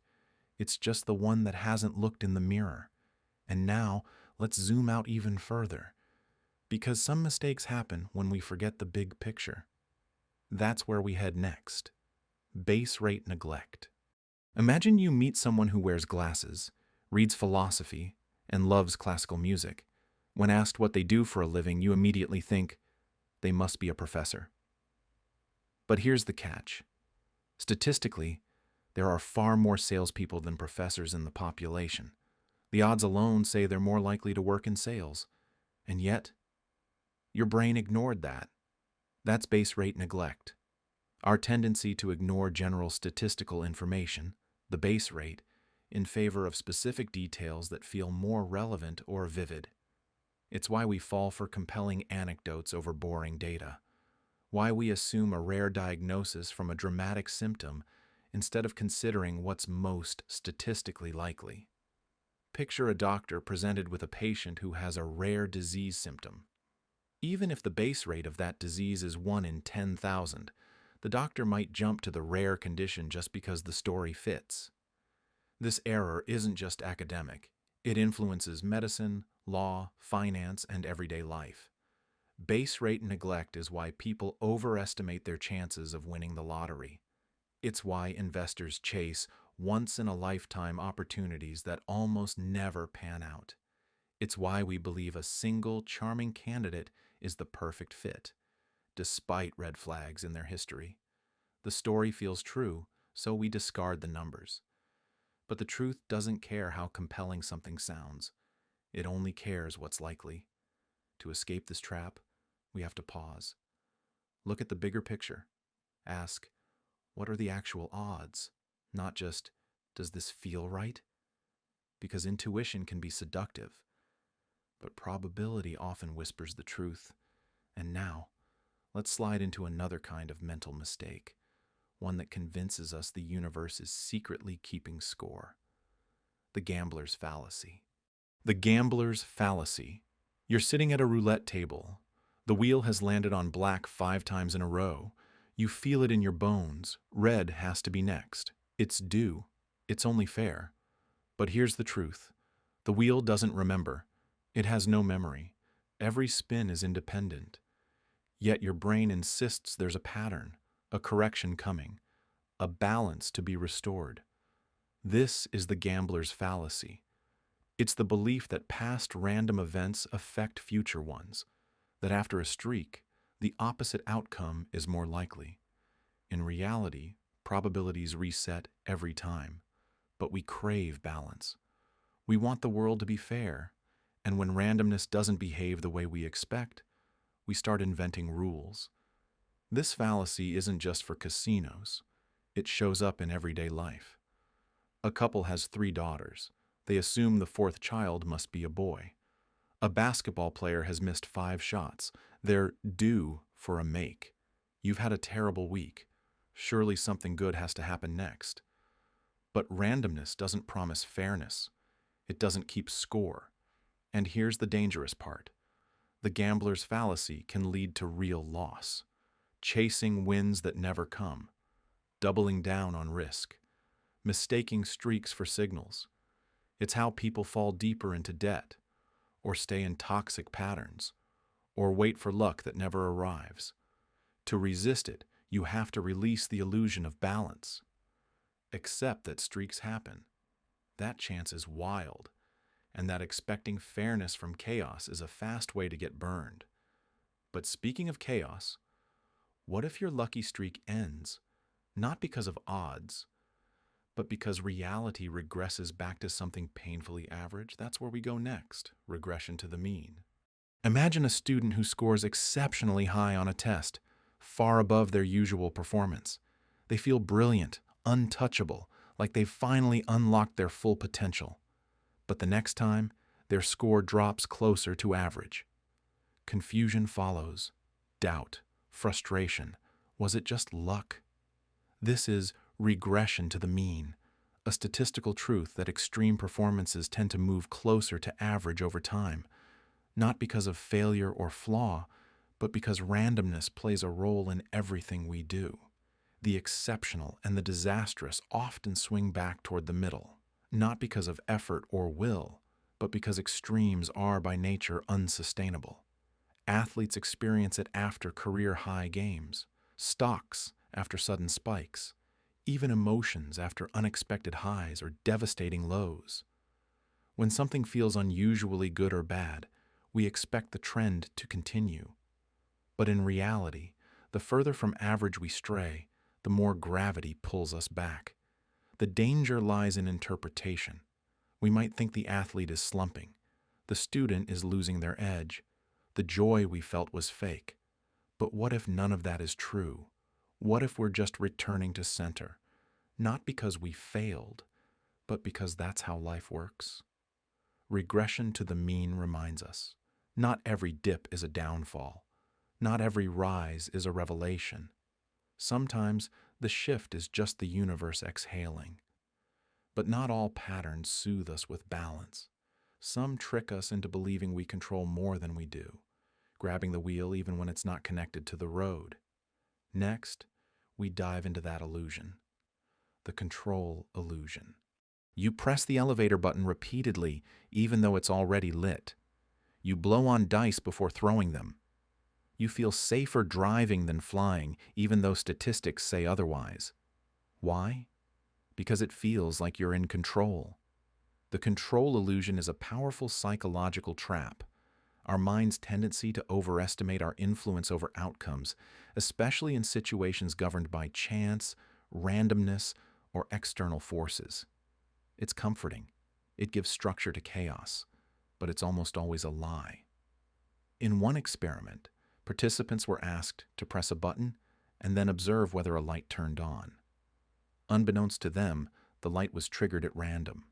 Still, many developed elaborate strategies and rituals, believing their actions affected the outcome.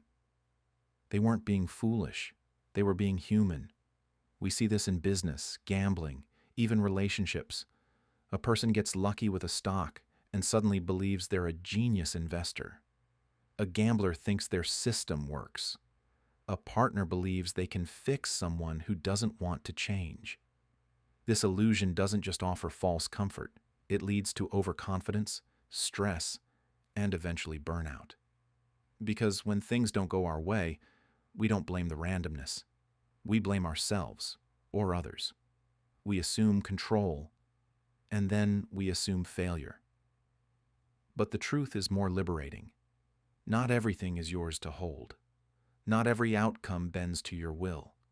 Some things unfold beyond your grasp, and that's not weakness. It's reality. Still, when we can't find real control, we often reach for something even stranger, something more magical, which brings us into our next trap, magical thinking. You know that your thoughts can't control the world, but when the moment matters, when the outcome feels uncertain, you still whisper a wish into the dark. You still hope your silent ritual might shift reality just a little. This is magical thinking, the deeply human belief that our thoughts, actions, or small symbolic behaviors can influence outcomes in ways that defy logic. It's not about belief in magic. It's about belief in control. When life feels random, magical thinking offers a pattern, a cause, a way to feel less helpless. You see it everywhere. The actor who won't step on stage without their lucky coin. The parent who thinks a fleeting bad thought might somehow bring harm to their child. The student who wears the same hoodie to every exam because it worked the first time. Magical thinking is ancient. It's ritual. It's superstition. It's prayer. It's curse. It's why we say knock on wood or avoid walking under ladders. It's why sports fans refuse to wash their jersey if their team keeps winning. It's why we hold our breath when driving past a cemetery. And the strangest part, it works. Not in the way we think, but in the way it makes us feel. It calms the nervous system. It creates the illusion of agency. It gives us a sense that our tiny gestures matter in a world where so much feels out of our hands. But illusions have shadows. When things go well, magical thinking lets us believe we helped.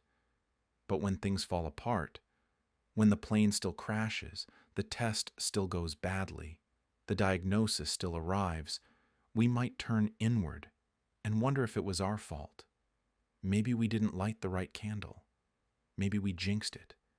Maybe it was the thought we had, the one we didn't mean to think.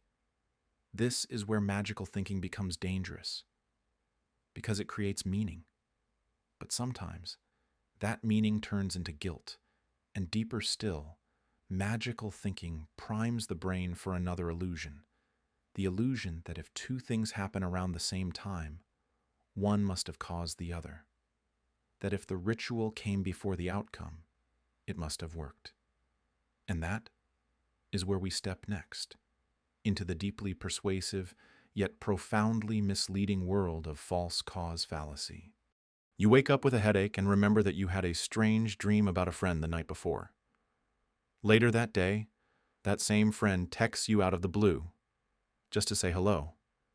A chill runs down your spine. You think, did I somehow sense it? Did the dream cause this? This is the false cause fallacy at work, a mental trap where we confuse correlation with causation. Our minds crave explanation. We see two things happen near each other in time, and we instinctively assume one must have caused the other. It feels rational. It feels obvious. But it's a trick. Someone wears the same shirt every time their team wins, and when the streak ends, they blame the laundry. A celebrity endorses a supplement, and suddenly people believe it cured their illness. A child misbehaves after eating candy, and sugar takes the blame. Never mind the long day, the excitement, the overstimulation. One event follows another, and the brain writes a neat little story. Our ancestors needed this shortcut. If you ate a berry and got sick, you avoided that berry. If you danced for rain and it came, you danced again. Better safe than sorry. The false cause fallacy was, in some ways, survival, but now it clouds our thinking. It fuels conspiracy theories. It misguides science. It leads to bad medicine, faulty logic, and policies built on nothing but hunches. The danger isn't just that we believe false things. It's that we stop questioning. We cling to explanations that make us feel safe, even if they're wrong, because uncertainty is terrifying. But certainty, manufactured from coincidence, is often worse. And just when we think we've seen through it, we fall again. Not because we're foolish, but because we're wired to find meaning, even in patterns that don't exist. Which brings us to the next mental mirage, one where we mistake luck for logic and survival for success. Let's step into survivorship bias. Imagine you're reading a blog post by a millionaire who says, "I dropped out of school, started a company in my garage, and now I'm worth $10 million. All you need is passion and grit." It sounds inspiring, motivating, like a blueprint you could follow. But what about the hundreds, no, thousands of others who dropped out, started something in their garage, worked just as hard, and failed? Their stories aren't in the blog. They're not on the podcast. They're invisible. That's survivorship bias, the trap of focusing only on the winners while ignoring the vast graveyard of the forgotten. We study successful companies, not the bankrupt ones. We idolize the undefeated athlete, not the equally talented player whose career ended in injury. We copy the habits of those who made it, assuming those habits led to success, when often they didn't. The survivors are loud. The failures are silent. This bias warps how we think about risk, talent, luck, and hard work. It creates the illusion that success is just a matter of mindset or hustle, that if we do what the winners did, we'll win too. But it's not that simple, because outcomes aren't only shaped by effort, they're shaped by timing, chance, privilege, health, access, randomness, and those who fail often do everything right. You just don't hear their story. Survivorship bias flatters the ego and punishes the honest. It makes us overconfident. It makes us dismiss struggle. It blinds us to the truth that failure isn't always a flaw. It's often just the cost of trying. And the moment we forget that, we start building illusions on foundations that were never there. Let's keep going. Next is a bias that doesn't just search for patterns, it creates them out of thin air. A trick so ancient, it's stitched into the way we see the world. Apophenia. You're staring at the clouds, and suddenly, there it is. A dragon, a face, a symbol that feels like it means something. Your heart skips. Could it be a sign? Apophenia is the mind's tendency to see patterns and meaning in random data. It's why gamblers swear they're on a lucky streak. Why people connect two unrelated events and call it fate. Why conspiracy theories thrive. Because once a few dots appear, the brain can't help but connect them, no matter how imaginary the lines are. It feels profound, chilling, inevitable. And that's the danger. We weren't designed to ignore patterns. Evolution favored the brain that erred on the side of meaning. It was safer to mistake rustling leaves for a predator than to miss a real threat. But today, that survival instinct leads us astray. We invent connections where none exist. A coincidence becomes a curse. A dream becomes prophecy. Random noise becomes divine truth. In apophenia, the mind becomes the author of its own myths. It replaces randomness with narrative. And once you believe the story, everything you see becomes a clue that it's true. But the world isn't always speaking to us. Sometimes it's just quiet. And that's okay, because the need for meaning is human.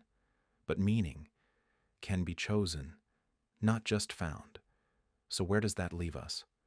Right on the edge of another illusion, one that doesn't just see patterns, but actual faces in the dark.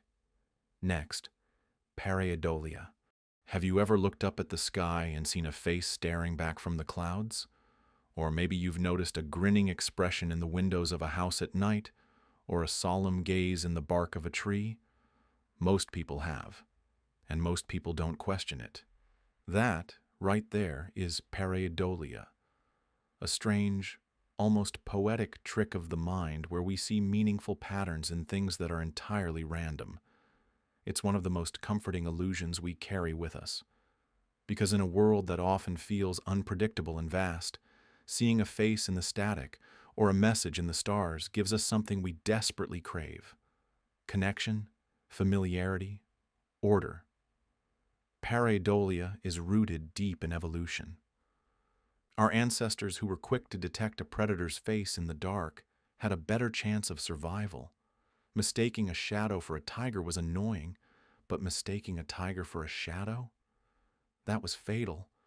So the brain learned to favor false positives. Better safe than sorry. And that ancient software still runs in your head today. But the consequences of this bias go far beyond the occasional cloud shaped like a dragon. Pareidolia isn't just about faces. It's why we hear voices in white noise, why people see religious figures in spilled oil or burnt toast. It's why conspiracy theorists connect unrelated dots, and why we sometimes mistake chaos for intention. The mind can't help but reach for patterns, because randomness is deeply uncomfortable. In the quiet, we search for signs. In the unknown, we find familiarity. In the noise, we assign meaning. We don't just observe, we interpret. We don't just notice, we narrate. Pareidolia is beautiful until it isn't. Because while it can lead to creativity and wonder, it also makes us vulnerable. We might see warnings that don't exist, assign blame where there's only chance, or invent enemies in harmless strangers. The very thing that gives us meaning can also feed our fear. And maybe that's why it's so important to pause, to breathe, to ask, is what I'm seeing real? Or is it just the comfort of a pattern? Because the face in the wall, the figure in the dark, the whisper in the wind might not be anything at all. And yet, there's a deeper trick waiting just beneath this one. Because if pareidolia makes us see meaning where there is none, what happens when we combine two truths in a way that makes them feel more true than they really are?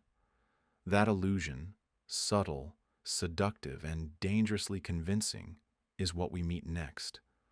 Conjunction fallacy. It's easy to be fooled by a pattern. But what if the illusion isn't in the pattern itself, but in how we combine the pieces? Imagine you meet someone named Sarah.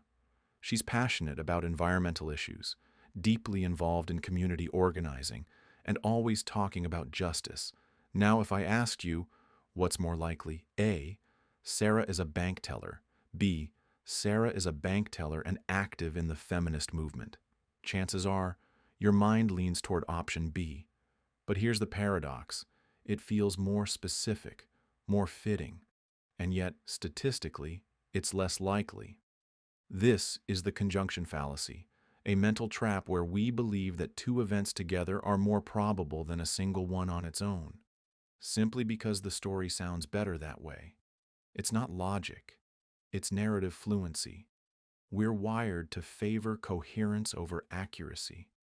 The more details align with our assumptions, the more believable they feel. This is why conspiracy theories thrive, why people believe the most elaborate connected explanations, even when the simpler one is far more likely. It happens in courtrooms, news headlines, even everyday conversations. Someone doesn't just make a mistake. They're irresponsible and manipulative. A product isn't just new, it's innovative and guaranteed to change your life. We overstack our assumptions, layering belief on top of belief, until the foundation starts to crack. Because at some point, adding more doesn't mean knowing more. It just means drifting further from truth. But there's another illusion we fall for, one that doesn't rely on the story being rich or convincing. Sometimes, all it takes is a handful of dots, and our minds will connect them anyway. Let's follow that thread deeper now, into the subtle deception of the clustering illusion. Some patterns are seductive because they make sense. Others are dangerous because they just look like they do. Imagine tossing a coin 6 times and getting heads, heads, heads, tails, heads, heads.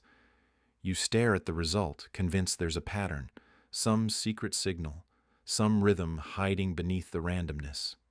This is the clustering illusion, our tendency to see streaks, groupings, or patterns in what is actually random data.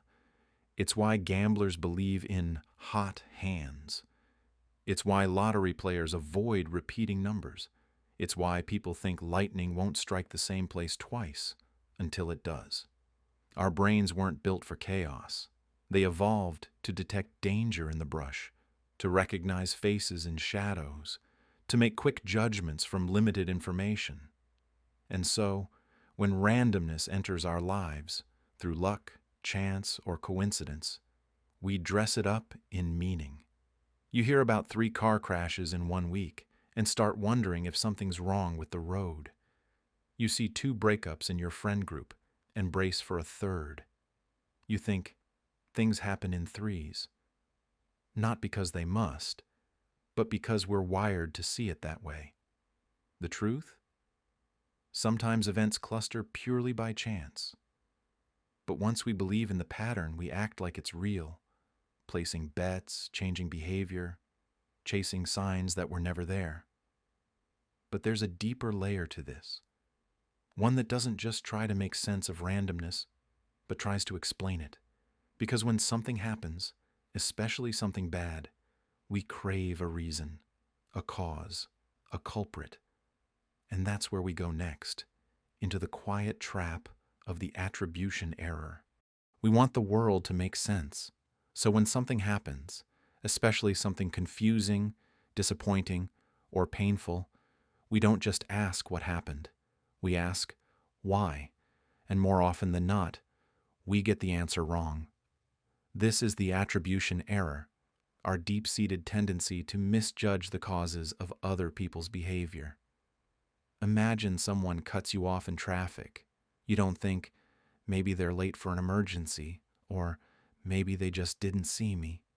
You think, what a selfish, reckless jerk. Now reverse it. You cut someone off because you're flustered, distracted, overwhelmed, and you say, I didn't mean to, it's just been a tough day. See the difference? We judge others by their actions, but ourselves by our intentions. This bias shows up in relationships, in politics, in parenting, in war. We explain others' mistakes by who they are. He's lazy, she's entitled, they're cruel, but we explain our own by circumstance. I was tired. I was pushed. I didn't have a choice. It's not that we mean to be unfair. It's just easier. Because if their bad behavior is who they are, we don't have to examine the system. We don't have to extend empathy. We don't have to look any deeper. But that kind of thinking leads somewhere dark, somewhere self-protective, somewhere cold, to a world where bad things only happen to bad people, to a belief that everyone always gets what they deserve. And that leads us into the next illusion, one that gives comfort to the fortunate and quiet cruelty to the suffering, the just world hypothesis. The world isn't fair, but we want it to be. We need it to be. So we create a story, a soothing, silent lie that keeps our reality stitched together. People get what they deserve. Good things happen to good people. Bad things happen to bad people. That's just how it is. This is the just world hypothesis, a trap so subtle we rarely notice we've stepped into it. It comforts us when things go well. It makes success feel earned. It gives us the illusion of safety. If I do the right things, I'll be okay. But here's the cruel twist. When we see someone suffer, our brain, desperate to preserve its sense of justice, often asks, what did they do to deserve this? A victim must have provoked it. A poor person must be lazy. A sick person must have neglected something. A child in pain must have had it coming somehow. It sounds absurd when spoken aloud. But these judgments echo quietly in the background of our thoughts, making us feel safer by separating us from those who suffer. That couldn't happen to me. I'm different. I'm good. But life doesn't hand out pain based on merit, and blessings don't always go to the kindest hearts. Sometimes the innocent are broken. Sometimes the cruel are rewarded, and the world keeps turning. If we want to step out of this illusion, we have to let go of the fantasy that pain is proof of guilt, because when we do, we're finally free to offer compassion without needing an explanation. And now, as we leave the last story of justice behind, we step into a new realm of memory, where what you recall might not be what really happened. Welcome to false memory syndrome. Your memories feel solid, like stones in a riverbed, worn smooth but permanent. You remember the colors, the voices, the feeling. You remember what they said. You remember how it made you feel. You remember, don't you? But memory isn't a recording. It's a reconstruction. And sometimes, the pieces we use to rebuild the past aren't even ours. This is false memory syndrome, a psychological trap where you remember things that never happened, but feel as real as anything else. It doesn't take much. A suggestion from a therapist, a photo altered slightly, a story told enough times that your brain begins to fill in the blanks. You can remember a childhood trip that never happened. You can remember a conversation that never took place. And you can swear on everything you know that you're right. because your body reacts as if it's true. Your emotions flare, your breath tightens, your chest aches. But none of it happened. Not the way you think. And if your own mind can rewrite your past without your permission, what else has it edited? Memories are not sacred. They're not immune to distortion. They are stories retold with emotion and meaning. And the more we believe them without question, the more power they hold over who we think we are. As the past blurs behind us, the next trap waits, where even real memories can be warped by the voices of others. Step carefully now into the misinformation effect. A memory feels like proof, solid, intact, yours. But what if someone whispers a detail, just a small one, and suddenly that memory starts to shift? This is the misinformation effect, where the simple act of suggestion changes how you remember the past. You saw a car crash. Later, someone asks if you noticed the shattered glass. You hadn't. But now, the shards glint in your memory, as if they were always there. Except, they weren't. That's how it works. Not through force, but through invitation. One altered word, one leading question, and your mind rearranges the scene. It's not manipulation. It's memory. Fragile, flexible, far from fixed. Eyewitnesses become unreliable. Conversations get rewritten. Entire histories shift just enough to feel truer than the truth. And the more confident you feel about a memory, the more likely it is to have been touched by outside hands. The most dangerous part? You won't notice. Because it feels real. It feels right. But what feels right isn't always what actually happened. And now, if even your memories can lie, what happens when your choices are no longer your own? We're about to find out. Next, the trap of choice blindness. You make choices every day. You know what you like, what you believe, what you prefer, or at least you think you do. But what if someone swapped your decision and you didn't even notice? This is choice blindness, a psychological trick where you fail to detect a change in your own decision and then confidently justify the one you never made. In a simple experiment, people were shown two images. They picked the one they found more attractive. Then, without knowing it, the experimenter switched the photo, handing them the one they didn't choose. And just like that, people began to explain why this was their preferred image all along. It happens because the mind craves coherence, a consistent self. So when reality doesn't match the story, we quietly adjust the story to match reality. It's not lying. It's self-protection. And it means the choices we defend so strongly may not have ever belonged to us. You didn't choose the photo, or the meal, or the opinion. But here you are, building a narrative to keep it all intact. And if your own mind can swap your decisions without you noticing, what else might it be altering? As you drift further, ask yourself, have your memories changed your choices? Or have your choices always been shaped by your memories? In the distance, the shadows move again. We now slip into the next quiet fracture in perception. Change blindness. You walk into a room you've seen 100 times, but something is different. You can feel it. You just can't quite name it. This is change blindness, the unsettling truth that you can miss even obvious shifts right in front of your eyes. In experiments, people watch a short scene. A man gives directions to a stranger, then a door passes between them, and when it's gone, the stranger has changed. New face, new shirt, new voice. But most people don't even notice. Why? Because the brain isn't built to see everything. It's built to see what it expects. It smooths over transitions. It fills in blanks. It trusts patterns more than precision. Magicians use this. So do con artists. And sometimes, so does your own memory. We're not recording devices. We're story editors, rewriting scenes to keep the illusion of continuity intact. You believe you'd notice if something changed, but you don't. Not unless you're already looking for it. So think, what's already shifted in your life while you weren't paying attention? What's been lost, replaced, reshaped, while you kept walking forward unaware?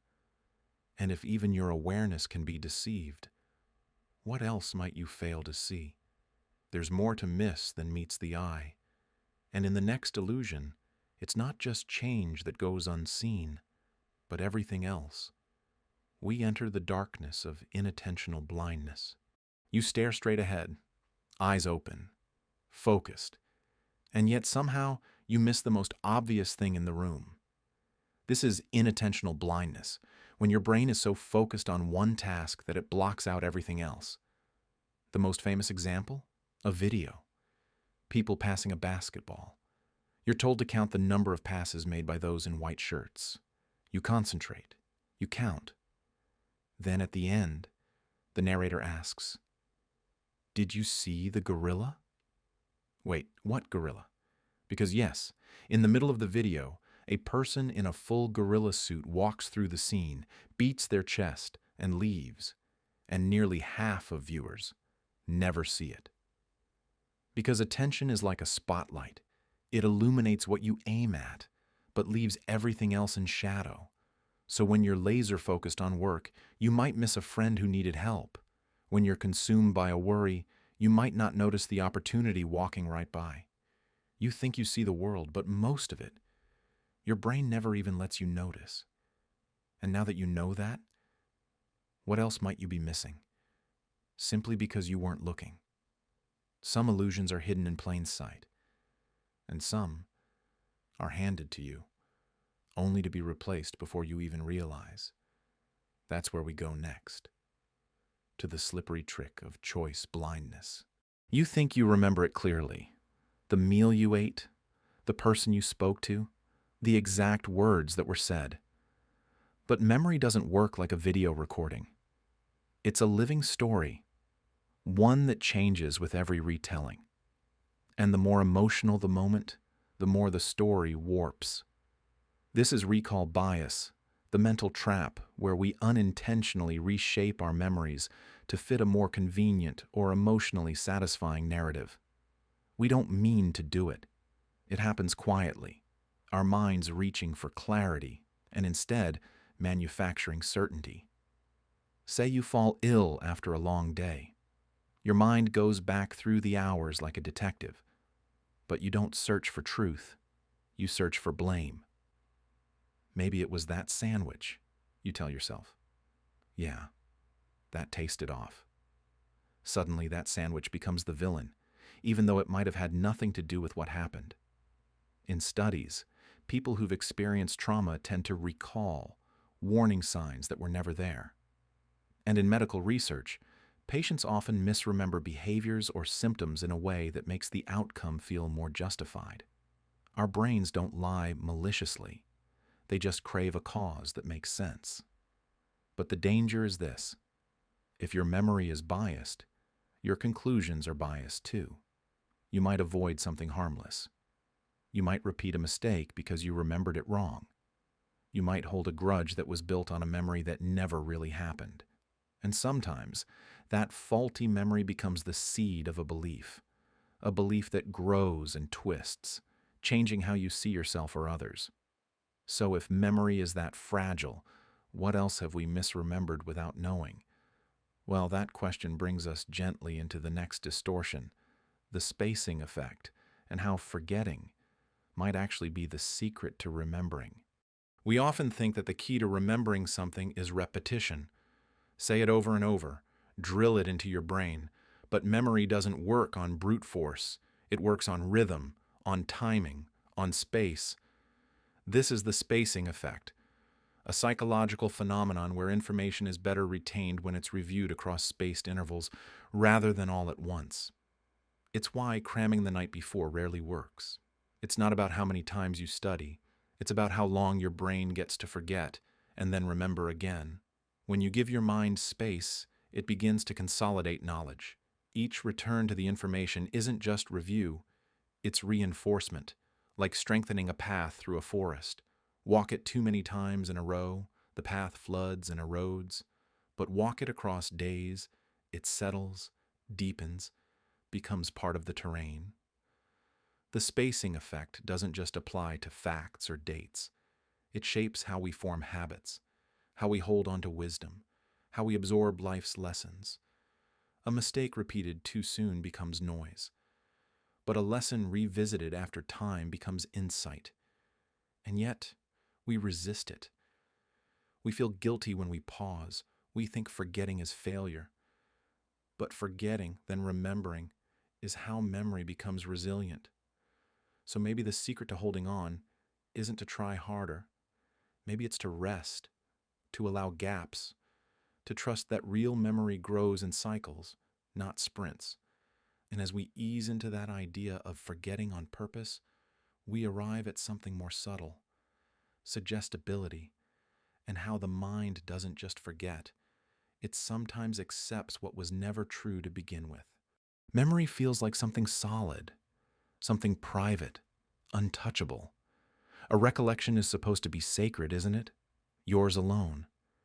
But memory has a weakness it rarely admits. It listens. Suggestibility is the mind's quiet agreement to stories it didn't write. It's when external influences, questions, statements, even body language, sneak past your awareness and begin editing what you believe to be true. And the edit happens so smoothly, so subtly, you'll swear it was always there. Imagine a witness to a robbery. They describe what they saw, nervous, shaken, but certain. Then an officer asks, "Did you see the man in the red hoodie run?" Now there was no red hoodie, but days later, the witness remembers it clearly. Not because they lied, but because their memory changed. It accepted a suggestion as fact, and it did so without permission. Psychologists have demonstrated this countless times. In one study, participants watched a video of a car accident.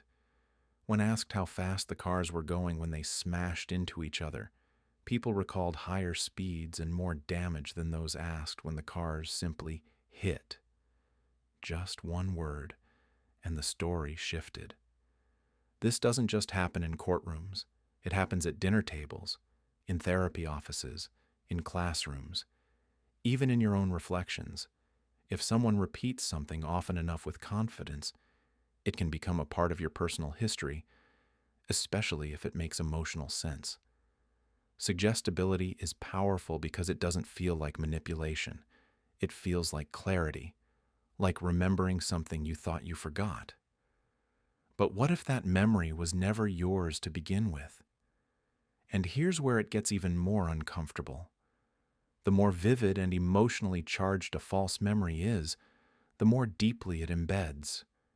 You may laugh, cry, or feel guilt over something that never occurred, but your body reacts as if it did.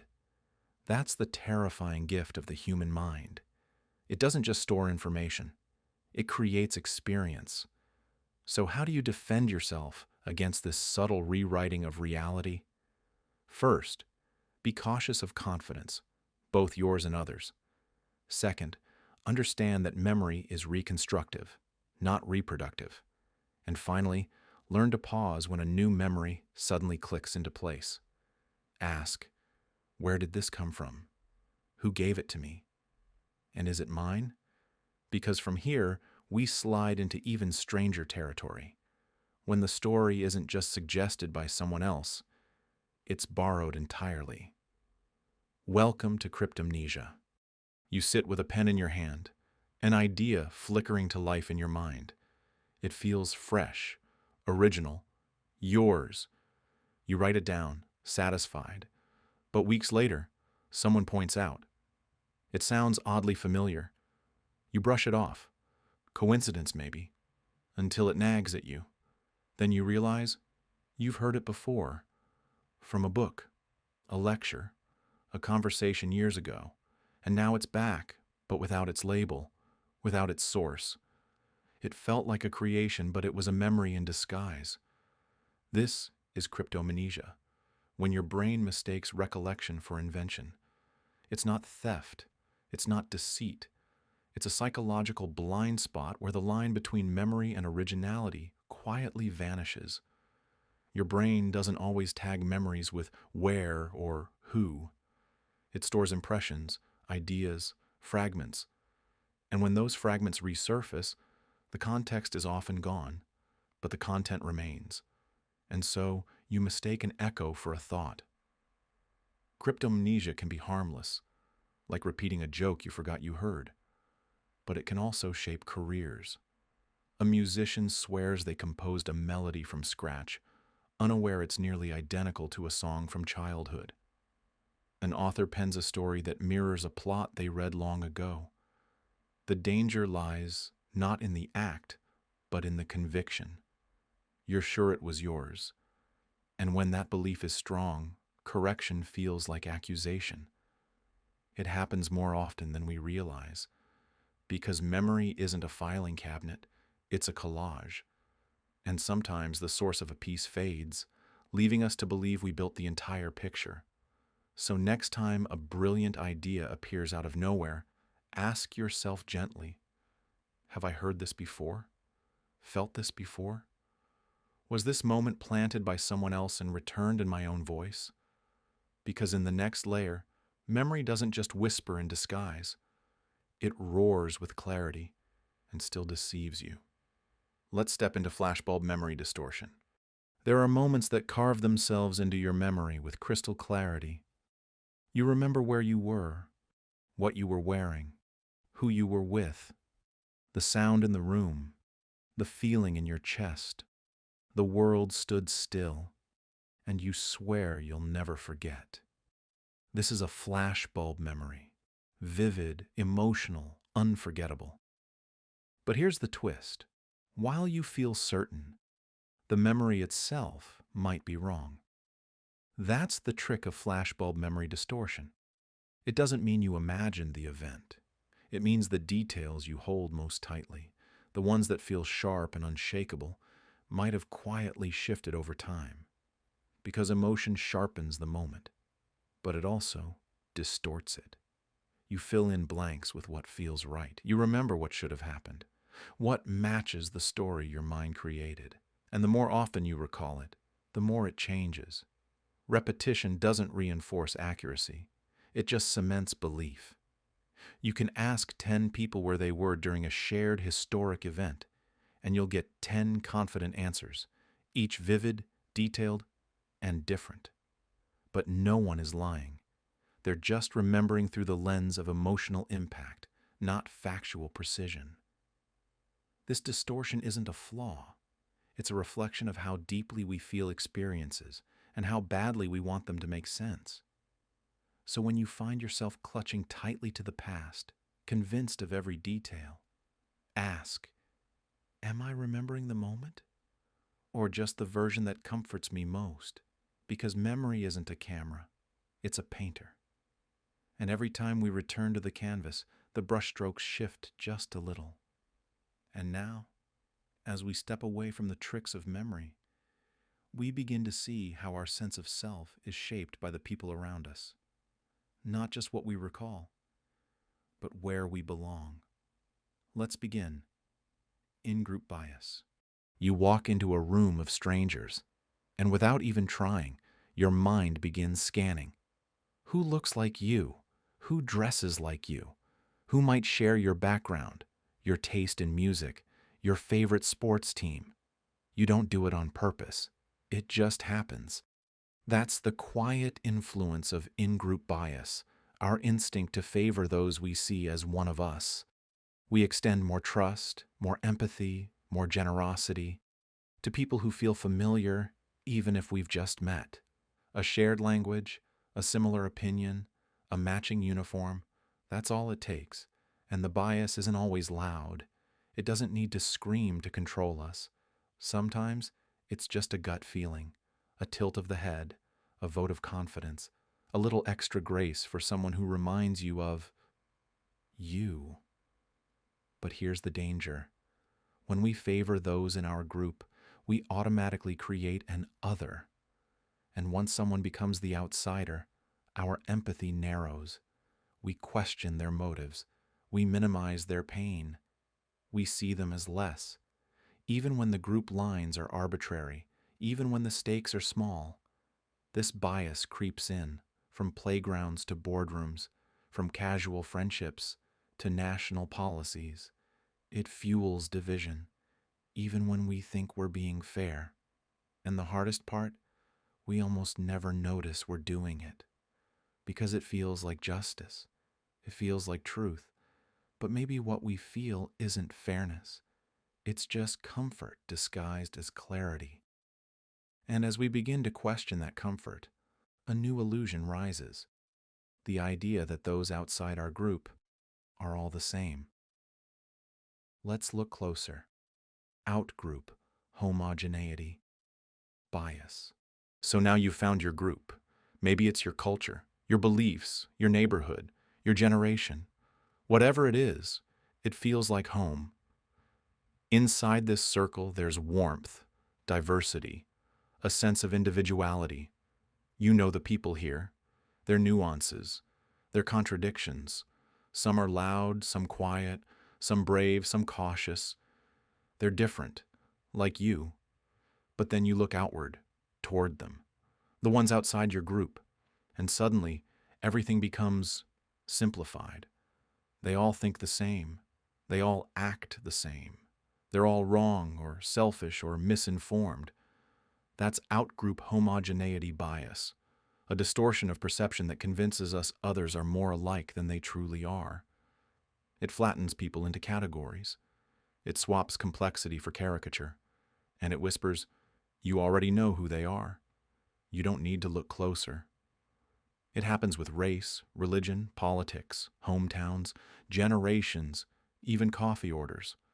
Ever heard someone say, boomers are all out of touch? Gen Z doesn't want to work. Americans are arrogant. Men don't talk about feelings. Women are too emotional. They're all like that. Each sentence slices away individuality until only a stereotype remains. And once that story takes hold, your mind starts to look for ways to prove it. Confirmation bias joins in. Egocentric distortion follows. And before long, you're not seeing people at all. You're seeing projections, masks, assumptions. What's worse, this bias doesn't just warp how we see others. It makes it harder to change our minds. When we believe someone is like the rest of them, we become quicker to judge and slower to listen. And yet, what if they looked at you the same way? What if your complexity was flattened into one trait? What if they never saw your story, just your label? This illusion is sticky, but it's not permanent. The antidote is contact, curiosity, a willingness to sit across from someone and ask, who are you really? Because the moment you begin to hear someone's real story, you break the illusion. You start seeing a person again. Not a type. But here's the strange twist. While we flatten them into one idea, we often assume our beliefs are universal, which brings us to the next trap, the false consensus effect. You've formed your opinion. Maybe it's about politics, or parenting, or pineapple on pizza, and without even realizing it, you start to assume everyone around you probably agrees. Why wouldn't they? It seems obvious, rational, normal. This is the false consensus effect, a mental trap where we overestimate how many people think like we do. You post a comment online and are shocked when others disagree. You tell a joke at work and feel thrown off when no one laughs. You vote. You speak. You act. Expecting others to echo your thoughts, because in your head, your beliefs are the default setting. But they're not. The truth is, we all live in bubbles. Digital ones, cultural ones, cognitive ones. The people we follow, the content we consume, the spaces we inhabit. They reflect back what we already believe. It creates an echo chamber so loud we mistake it for the entire world. This bias is why debates feel personal, why conversations turn into confrontations, why it feels shocking, offensive even, when someone doesn't share our view. Because if everyone else agrees, then dissent must mean ignorance, or cruelty, or stupidity, right? Wrong. The world is not made of clones. It's made of contrast. And when we confuse familiarity with universality, we set ourselves up to be both misunderstood and misunderstanding. Breaking this trap means remembering your truth isn't the truth. Your normal isn't universal. And your crowd, as comfortable as it may be, is just a sliver of the full spectrum. So the next time someone disagrees with you, pause. Not to defend yourself, but to consider that your opinion, no matter how right it feels, is still just one voice in a vast and varied conversation. And in that conversation, some people aren't just echoing others. They're not even thinking for themselves, which takes us quietly into the shadows of groupthink.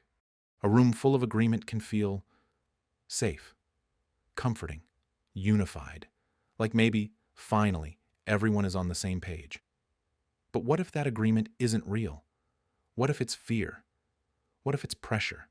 What if it's groupthink? It starts subtly. A meeting, a classroom, a dinner table. Someone voices a strong opinion, and no one disagrees. Not because everyone agrees, but because no one wants to be the one who doesn't. You look around, no hands go up, no eyebrows raise. So you swallow your doubts, you nod along, you stay silent. In that silence, groupthink thrives. It's the psychological trap where the desire for harmony, for peace, for cohesion becomes more important than critical thinking. It's how bad ideas go unchallenged, how warnings go unspoken, how disasters unfold with full group approval. Think of history's biggest catastrophes: political collapses, financial meltdowns, failed missions. Many began with a team who knew better, but stayed quiet. Because challenging the group feels dangerous. Because speaking up makes you visible. Because disagreement sounds like betrayal. But the truth is, there is no real unity when fear is what holds people together. Escaping groupthink means welcoming friction, making space for the outlier, valuing dissent, not as disruption, but as protection. So next time everyone's nodding and you're not sure why, ask yourself, is this agreement or just avoidance? And if silence can be dangerous, what happens when no one shows up at all?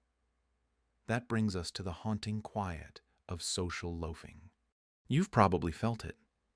That strange relief in a group setting where the pressure lifts because the responsibility isn't just yours anymore. You're one of many, so maybe you don't try as hard. Maybe you don't show up as fully. Maybe no one does. This is the quiet erosion of effort known as social loafing. When we work in groups, our individual output often shrinks, not because we're lazy, but because we believe someone else will pick up the slack. It happens in classrooms, in boardrooms, in brainstorms. It happens in relationships, and it happens in emergencies, when everyone waits for someone else to act. You assume others are trying. They assume you are, and the result is no one quite does enough. It's not a failure of character. It's a glitch in human psychology. We become invisible to ourselves in a crowd, dispersed, diluted, deferred. The more people involved, the less effort each individual contributes, because the burden feels lighter, because the credit feels shared, because the consequences feel distant. But what's lost is ownership. What's missing is urgency, and what remains is a group that never quite becomes a team. The antidote: accountability, clarity, reminding yourself, even in a crowd, your part still matters, because when everyone waits, nothing moves, and when nothing moves, the spotlight starts to burn, which brings us to our next trap: The spotlight effect. You walk into a room and immediately feel like all eyes are on you.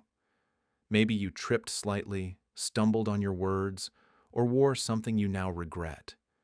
Your face flushes with heat as you imagine everyone whispering or judging. But here's the truth. They're probably not even looking. This is the spotlight effect, a psychological trap where we drastically overestimate how much other people notice or remember our actions. Our minds are wired to focus on ourselves. We live from the center of our own universe, narrating each moment from a first-person lens. So when something embarrassing or awkward happens, it feels magnified, like a spotlight just hit us in the middle of a silent stage. But for everyone else, that moment was just a flicker, a second in passing. Most people are far too absorbed in their own internal monologues to analyze yours. Studies have shown that when participants were asked to wear an embarrassing t-shirt in a public space, they predicted that nearly half the people around them would notice. In reality, only a small fraction did. The spotlight we imagine is rarely real. It's a trick of the ego, a distortion of self-importance fueled by anxiety and hyper-awareness. This bias doesn't just affect embarrassment. It can show up in meetings, social gatherings, or even social media. We assume that one misstep will define us in others' eyes. But others aren't replaying your moments. They're busy starring in their own. So the next time you feel exposed or judged, remind yourself, your spotlight is likely a flashlight in your own mind. And now, from being watched, we shift to what happens when we stop watching altogether, the bystander effect. A person collapses on the sidewalk. Dozens pass by. Some glance, some hesitate, but no one stops. The more people who witness an emergency, the less likely anyone is to intervene. That's the paradox of the bystander effect. The more eyes there are, the less any one of them acts. This trap was brought into public awareness after the 1964 murder of Kitty Genovese in New York, where early reports claimed 38 witnesses saw or heard the attack, yet none stepped in to help. While later accounts corrected parts of the story, the core idea took root in psychology. When we believe someone else will take responsibility, we don't. It's called diffusion of responsibility. Each person assumes another will act, especially in groups.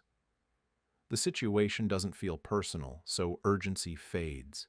We wait for someone more qualified, more confident, or simply closer to step up.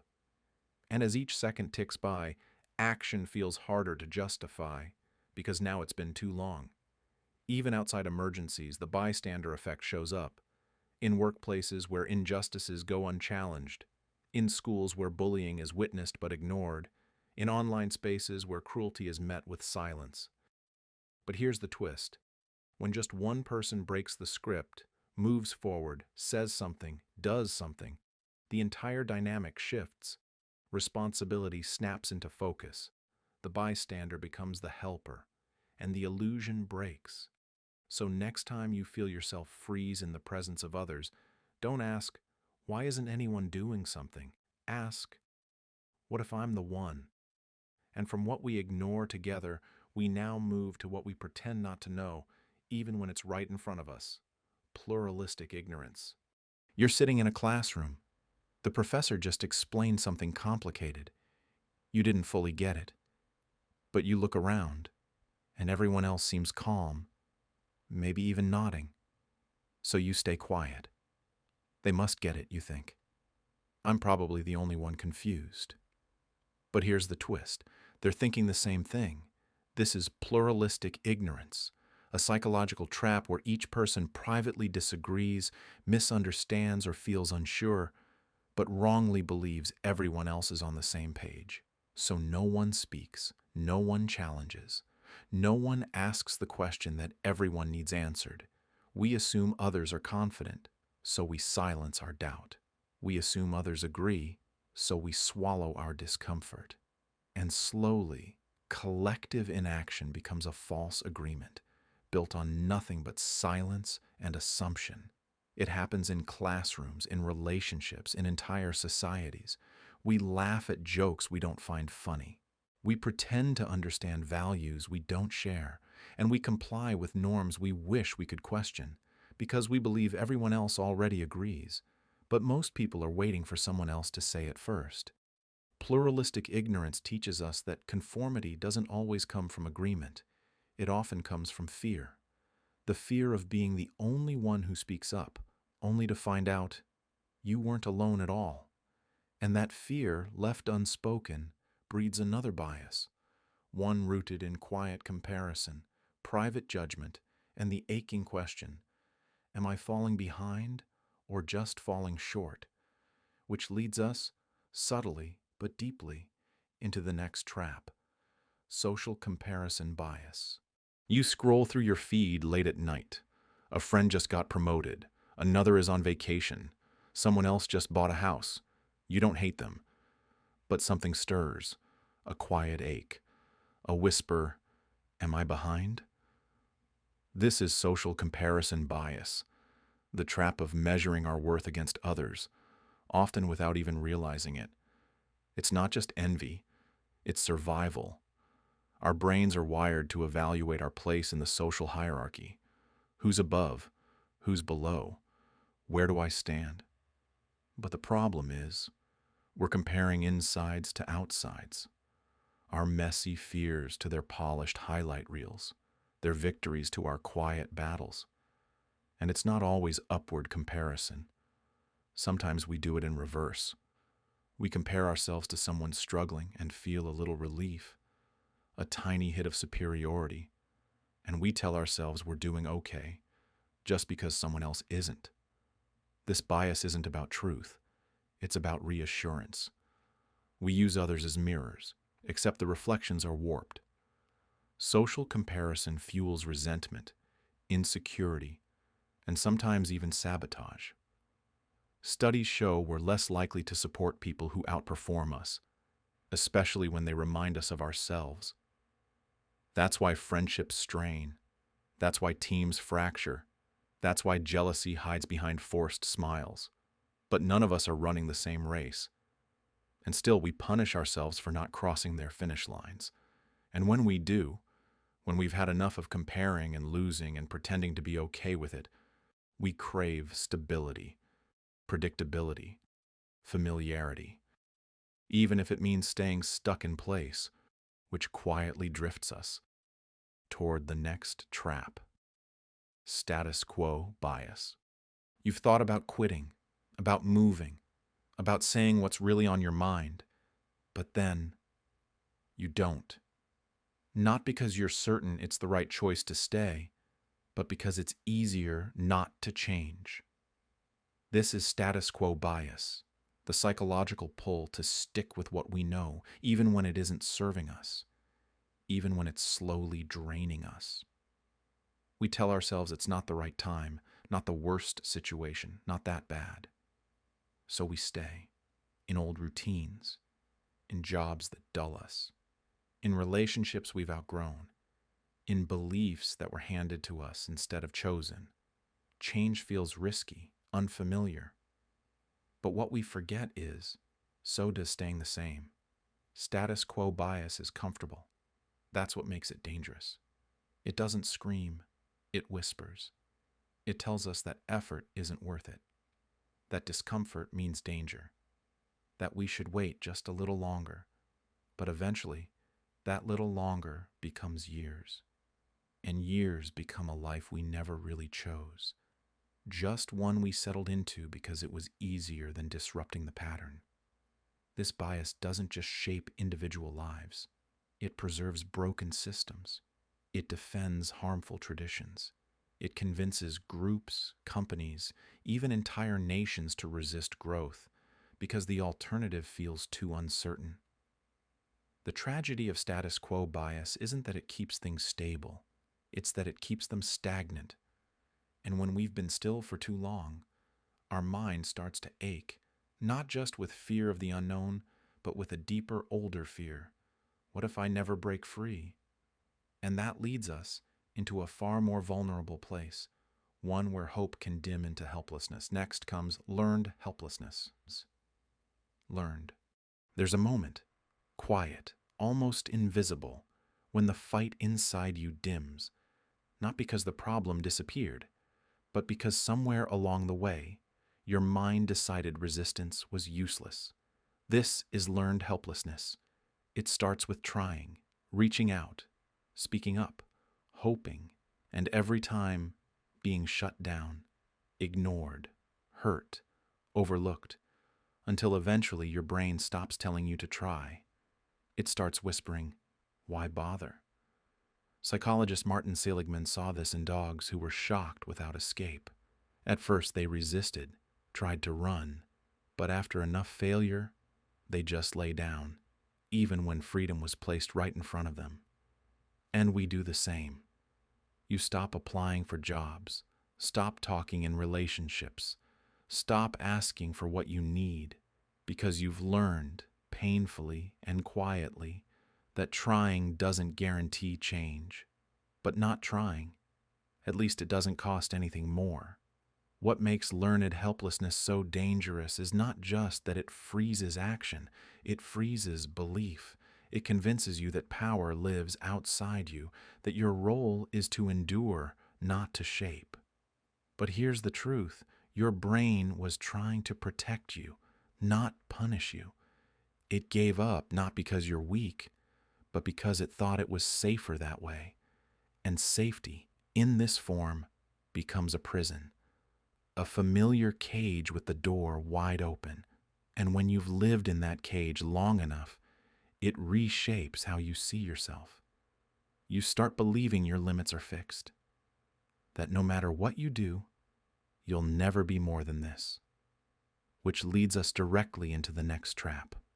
Fixed mindset. Somewhere along the line, you stopped believing you could grow.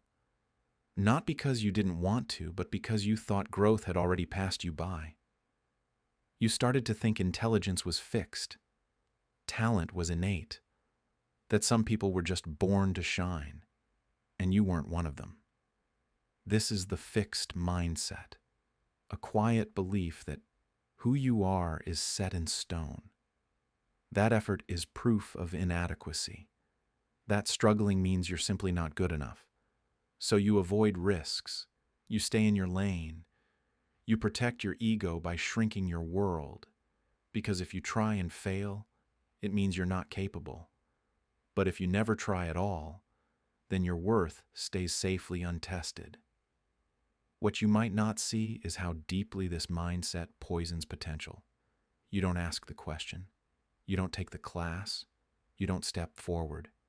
Because somewhere deep down, you believe it wouldn't matter. You weren't meant to succeed in that space anyway.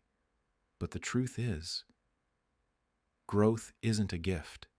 It's a process, and nobody is born ready. The fixed mindset tells you your story is already written.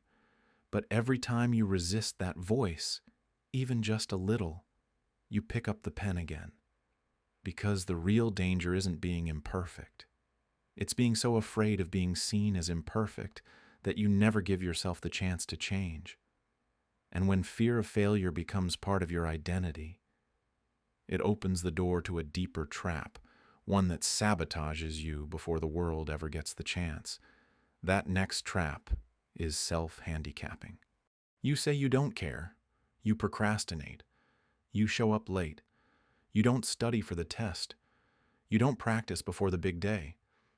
And if you fail, well, it wasn't because you weren't good enough. It's because you didn't try. This is self-handicapping, a defense mechanism disguised as indifference. Because deep down, trying and failing feels like a confirmation of your worst fears. But failing because you didn't prepare, that feels safer. Because then you can say, if I had really tried, things would have been different. It's a brilliant little trick your mind plays. You protect your self-worth by building your own obstacles. You never go all in, so you never risk finding out what your all is truly worth. But here's the quiet tragedy of self-handicapping. You end up becoming the architect of your own limitations. You create the very conditions that keep you small. You never let yourself see what you're capable of because you're too busy building reasons not to believe in yourself. You convince yourself it's better not to know than to try and fail and have it mean something. But what if the failure wasn't a threat? What if it was feedback? What if effort wasn't a risk, but the very evidence that you believe you're worth fighting for? Because hiding behind sabotage eventually leads somewhere darker, where your internal energy begins to wear thin. And when that happens, you enter a quiet exhaustion that isn't just physical, it's psychological depletion. And that's where we're going next. It's called ego depletion. You don't run out of discipline in a dramatic collapse. You don't hear it snap or watch it shatter. It fades, quietly, one invisible decision at a time. Ego depletion is the exhaustion of willpower, but not in the way most people think. It's not just about saying no to temptation. It's about the slow erosion of mental energy that comes from simply existing under pressure. Every time you bite your tongue, smile when you want to cry, stay polite when you're boiling inside, or keep working when your body begs for stillness, you spend a little more of your reserve. You become a little more vulnerable to the easiest, most automatic version of yourself. And it isn't weakness, it's math. We treat willpower like a moral virtue, as if people who fail just didn't try hard enough. But studies show that after too many choices, too much restraint, even the most disciplined minds start slipping. Impulse wins not because it's strong, but because you're too tired to fight. This is why you can have a productive morning and still spiral by midnight. Why you can say all the right things all day and snap over something small in the evening. Why some nights you fall into bad habits you promised you left behind. Because restraint has a cost. And most of us are emotionally overdrawn. We're not just tired. We're worn thin by everything we're carrying that no one sees. And when you're this depleted, even hope feels heavy. But here's the cruel trick. When you're too exhausted to hold yourself together, your mind doesn't say, "You're depleted." It says, "This is who you really are." And once that story starts repeating, it starts to come true. Because when a belief takes hold, and you begin to act in ways that prove it right, you're no longer just tired. You're trapped inside the next illusion. Self-fulfilling prophecy. It starts as a whisper, a quiet expectation you hold about yourself or about the world around you. Maybe you believe you're not good enough for love, or that you'll fail if you try. It's just a thought, a fear, but you act on it, subtly, unconsciously. You avoid vulnerability. You don't apply for that opportunity.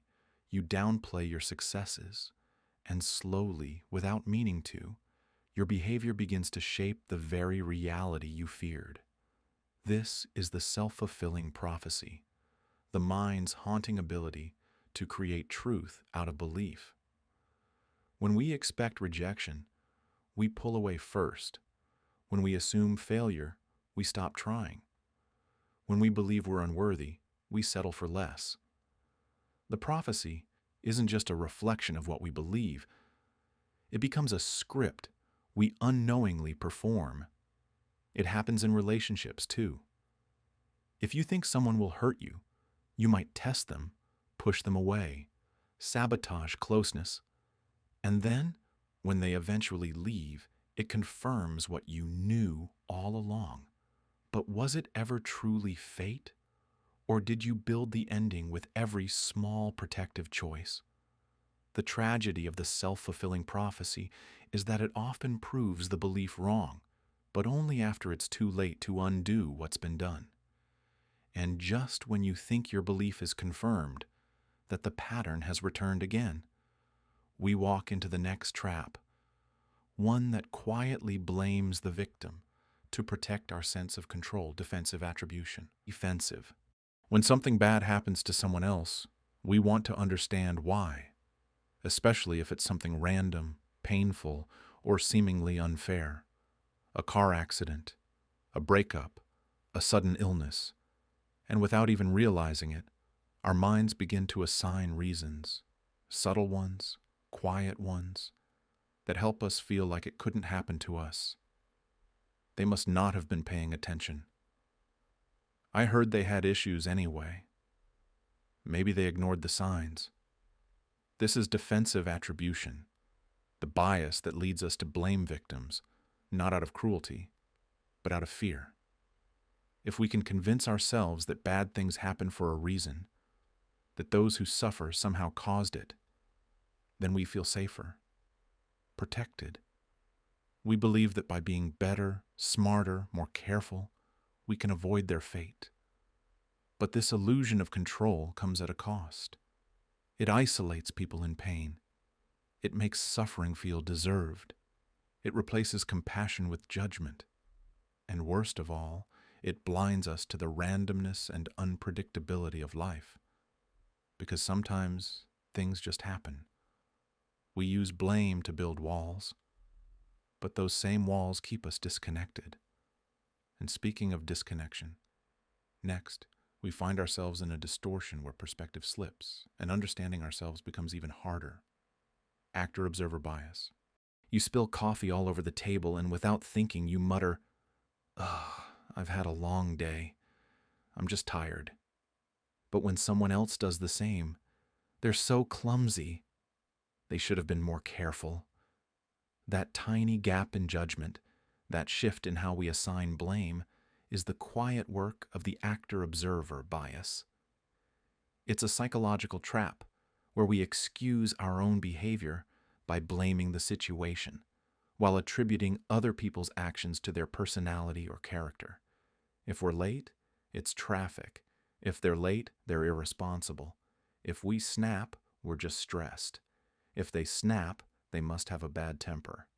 This isn't always conscious. In fact, it rarely is. It's a survival tactic, a subtle shield we use to protect our self-concept. Because if we admitted we were careless, rude, or lazy, we'd have to face uncomfortable truths about ourselves. So we soften the impact. For us. But when it's about someone else, the shield disappears. We jump to conclusions. They're selfish. They're arrogant. They don't care. And so it creates distance, emotional disconnection, mistrust. Because when we reduce people to single actions without considering what they might be going through, we miss their full story. This bias seeps into relationships, workplaces, families. It makes reconciliation harder. It convinces us we're being fair, when really we're just being protective of ourselves. And the most dangerous part? It feels rational. It feels like truth. But it's not. To break free, we have to pause, to ask, what if they're not the villain in this moment? What if they're just human, just like us? And that reflection leads us into the next trap, where our need to preserve self-worth quietly warps the truth. Self-serving bias. You ace the interview? It's because you're talented. You bomb the presentation? Obviously the audience was cold. You win? Skill? You lose? Bad luck. This is self-serving bias, the mind's clever way of protecting your self-esteem. It takes success and pins it to who you are, but takes failure and blames it on anything else. The weather, the timing, that one coworker who never pulls their weight. It's not always malicious. In fact, it's often invisible. A quiet edit to the story. A gentle reshuffling of cause and effect. It helps you keep going when life feels harsh. It gives you narrative control in a world full of uncertainty. But it comes at a cost. It makes you blind to your patterns. Makes feedback feel like an attack. Turns every mistake into someone else's fault. It protects your pride, but it delays your growth. This bias can quietly poison relationships. In conflict, it convinces each side they're the reasonable one, that they listened more, gave more, tried harder. It makes apologies feel unnecessary. Because how can you be sorry for something that wasn't really your fault? But what if you paused and asked, what if I played a part in this? What if the truth is uncomfortable but useful? What if growth is on the other side of responsibility?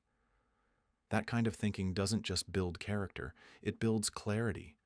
But clarity, when paired with doubt, can open the door to something darker.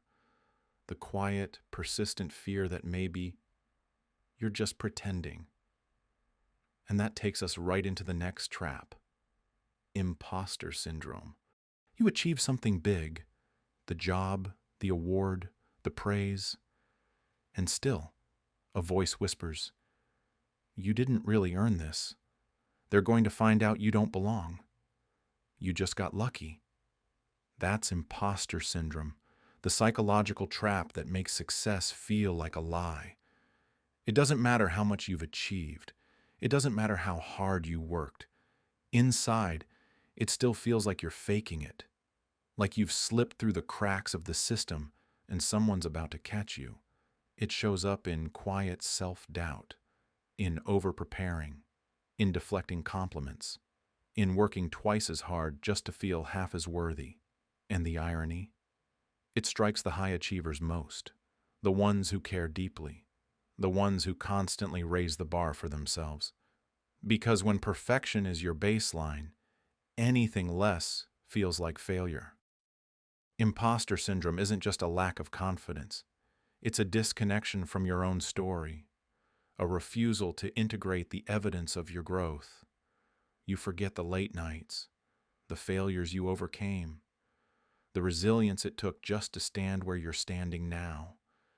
Instead, your mind rewrites the past, says you got here by chance, that your success is a fluke. But what if the fluke is the fear? What if you're not fooling anyone because you're actually capable? What if your self-doubt is just a distortion, not a truth? And that opens the door to the next trap. Not fear of failure, but fear of the very thing you're working toward. Fear of success. Most people are terrified of failure. But what if the thing holding you back is the fear of getting it right? It sounds strange at first. Why would anyone fear success? Isn't that what we're all chasing? But look closer. Success changes things. It raises expectations. It invites visibility. It challenges your identity. Because once you succeed, people look at you differently. They expect more. They ask more. And you start wondering if you can keep up. There's pressure now. The spotlight is warmer than you imagined. You hesitate to take the next step, not because you're afraid to fail, but because you're afraid it will work. What if you outgrow the people around you? What if you lose the version of yourself you've always known? What if happiness doesn't feel the way you thought it would? Fear of success often wears the mask of procrastination, of perfectionism, of I'm not ready yet. But beneath it all is this hidden belief. If I rise, I'll fall harder. If I shine, I'll be exposed. If I have more, I'll have more to lose. And sometimes, staying small feels safer than risking that fall. But what if that fear isn't a warning? It's a doorway. What if the discomfort of growth is proof that you're expanding?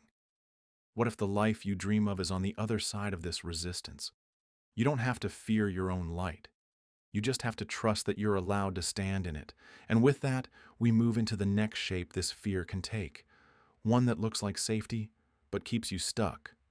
Safety bias. The human mind is a survival machine. Long before comfort or happiness were ever a priority, the brain evolved to do one thing: keep you alive. And so it became suspicious of change, cautious of risk, and deeply devoted to the status quo. This is safety bias, a powerful psychological trap that causes you to prioritize safety above all else, even when safety is an illusion. It's not fear in the obvious sense, it's quieter, more polite. It dresses itself up as logic, as responsibility, as maturity. You tell yourself, I'm just being careful. I'm just not ready. This isn't the right time. But what you really mean is, I'm afraid. Afraid of failure, afraid of judgment, afraid of what might happen if you reach beyond the familiar. Safety. Bias convinces you that discomfort equals danger, that uncertainty is a threat, that growth should only happen when the road ahead is perfectly lit. But the truth is, you will never feel fully ready. The path won't always be clear, and waiting for certainty is how dreams die quiet, unnoticed deaths. This bias shapes everything. It keeps you in jobs you've outgrown, relationships that shrink you, routines that numb your potential. It tells you to stay close to shore when your soul is begging to swim, but you can feel it, can't you? That tension between safety and aliveness, that dull ache of what you're not becoming. So the question isn't, is it risky to try?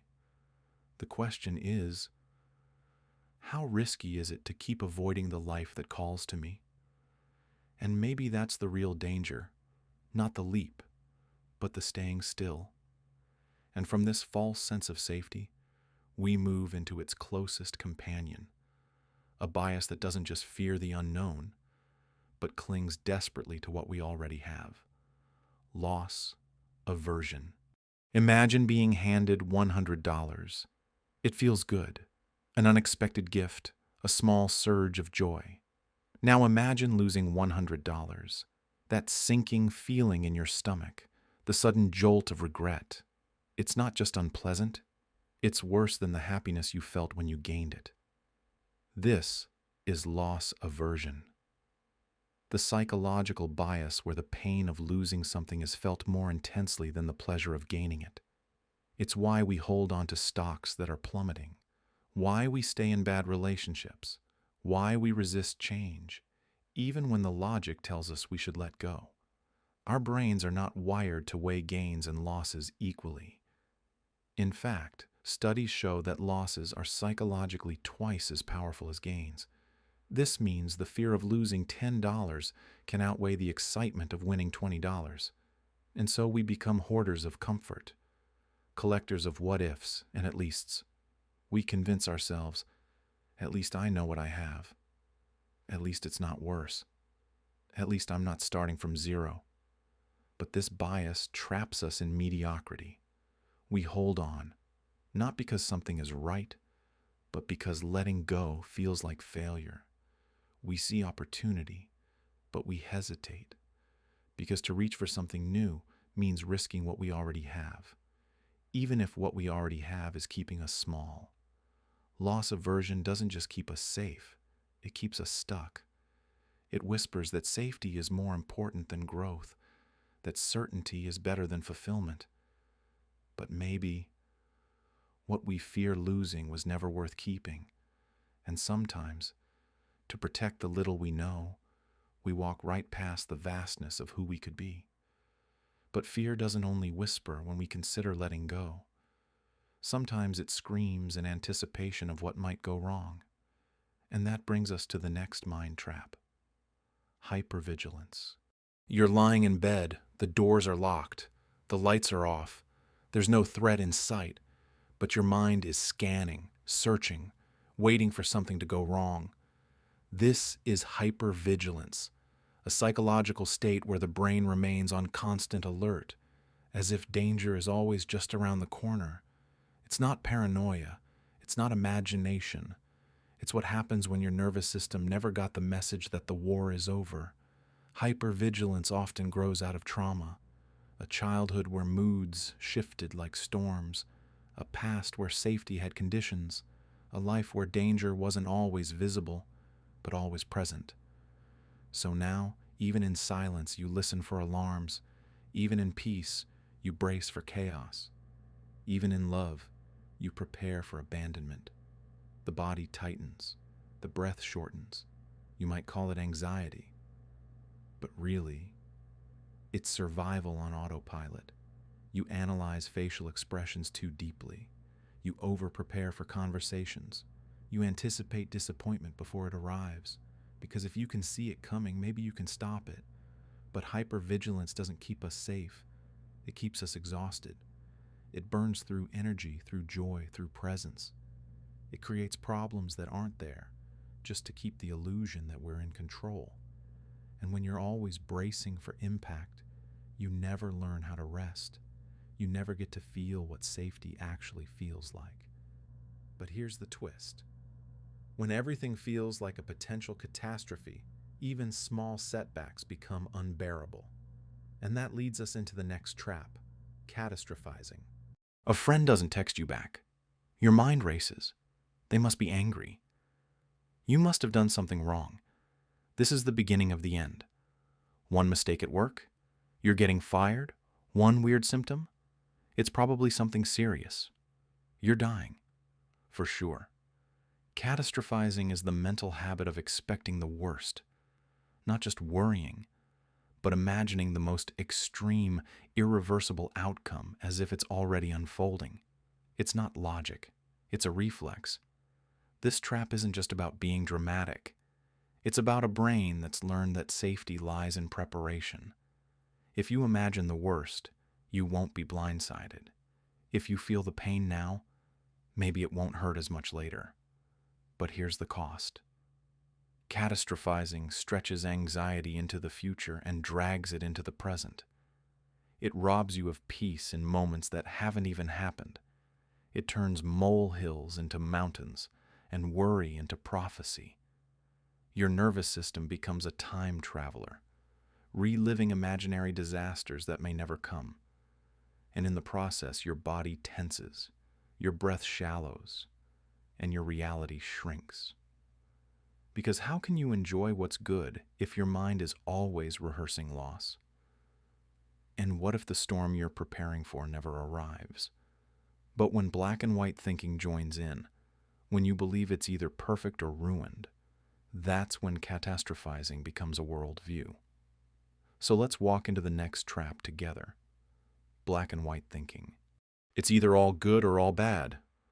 Success or failure. Loved or rejected. Strong or weak. There's no in-between, only absolutes.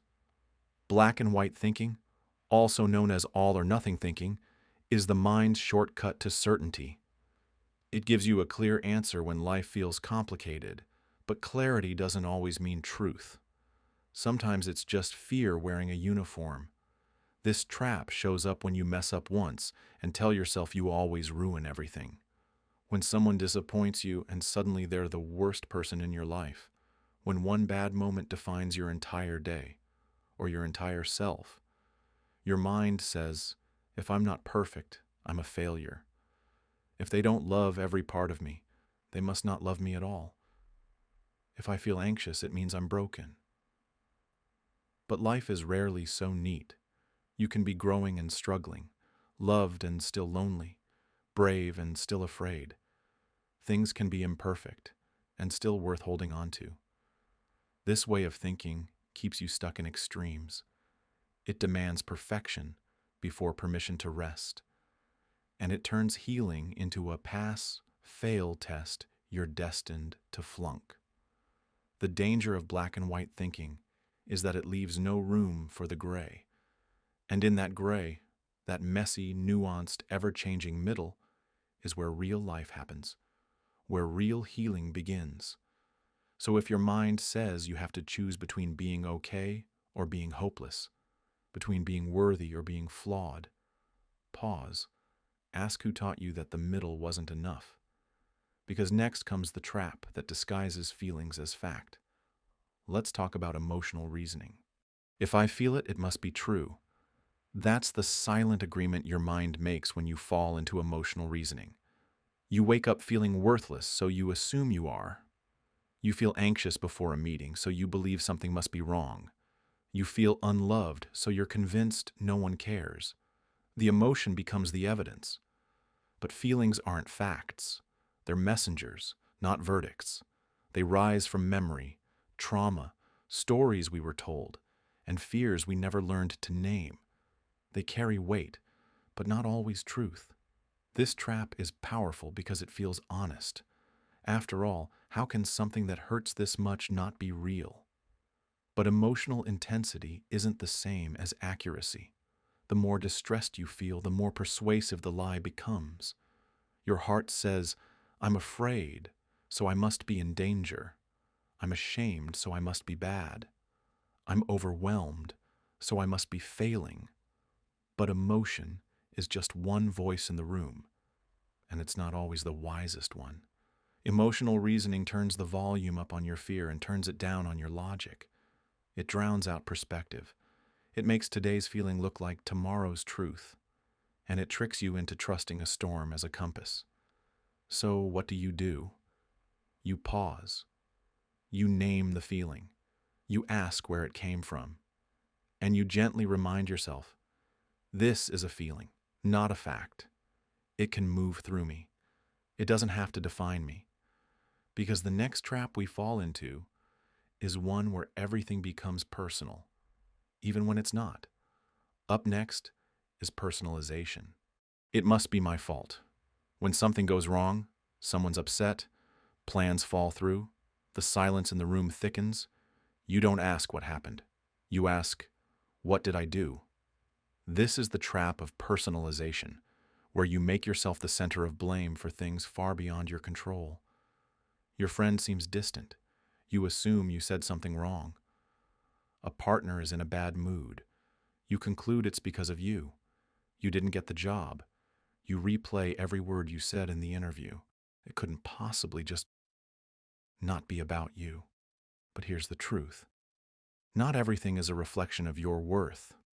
Not every storm is one you caused, and not every silence is filled with judgment. Personalization grows from old roots. Maybe you were taught to be the peacemaker. Maybe your safety once depended on keeping others happy. Maybe you learned that love meant fixing what you didn't break. So now, you carry a burden that was never yours. But the world is full of separate lives, each with their own weather systems. And not every cloud is your creation. This trap keeps you locked in guilt, shame, and hyper-responsibility.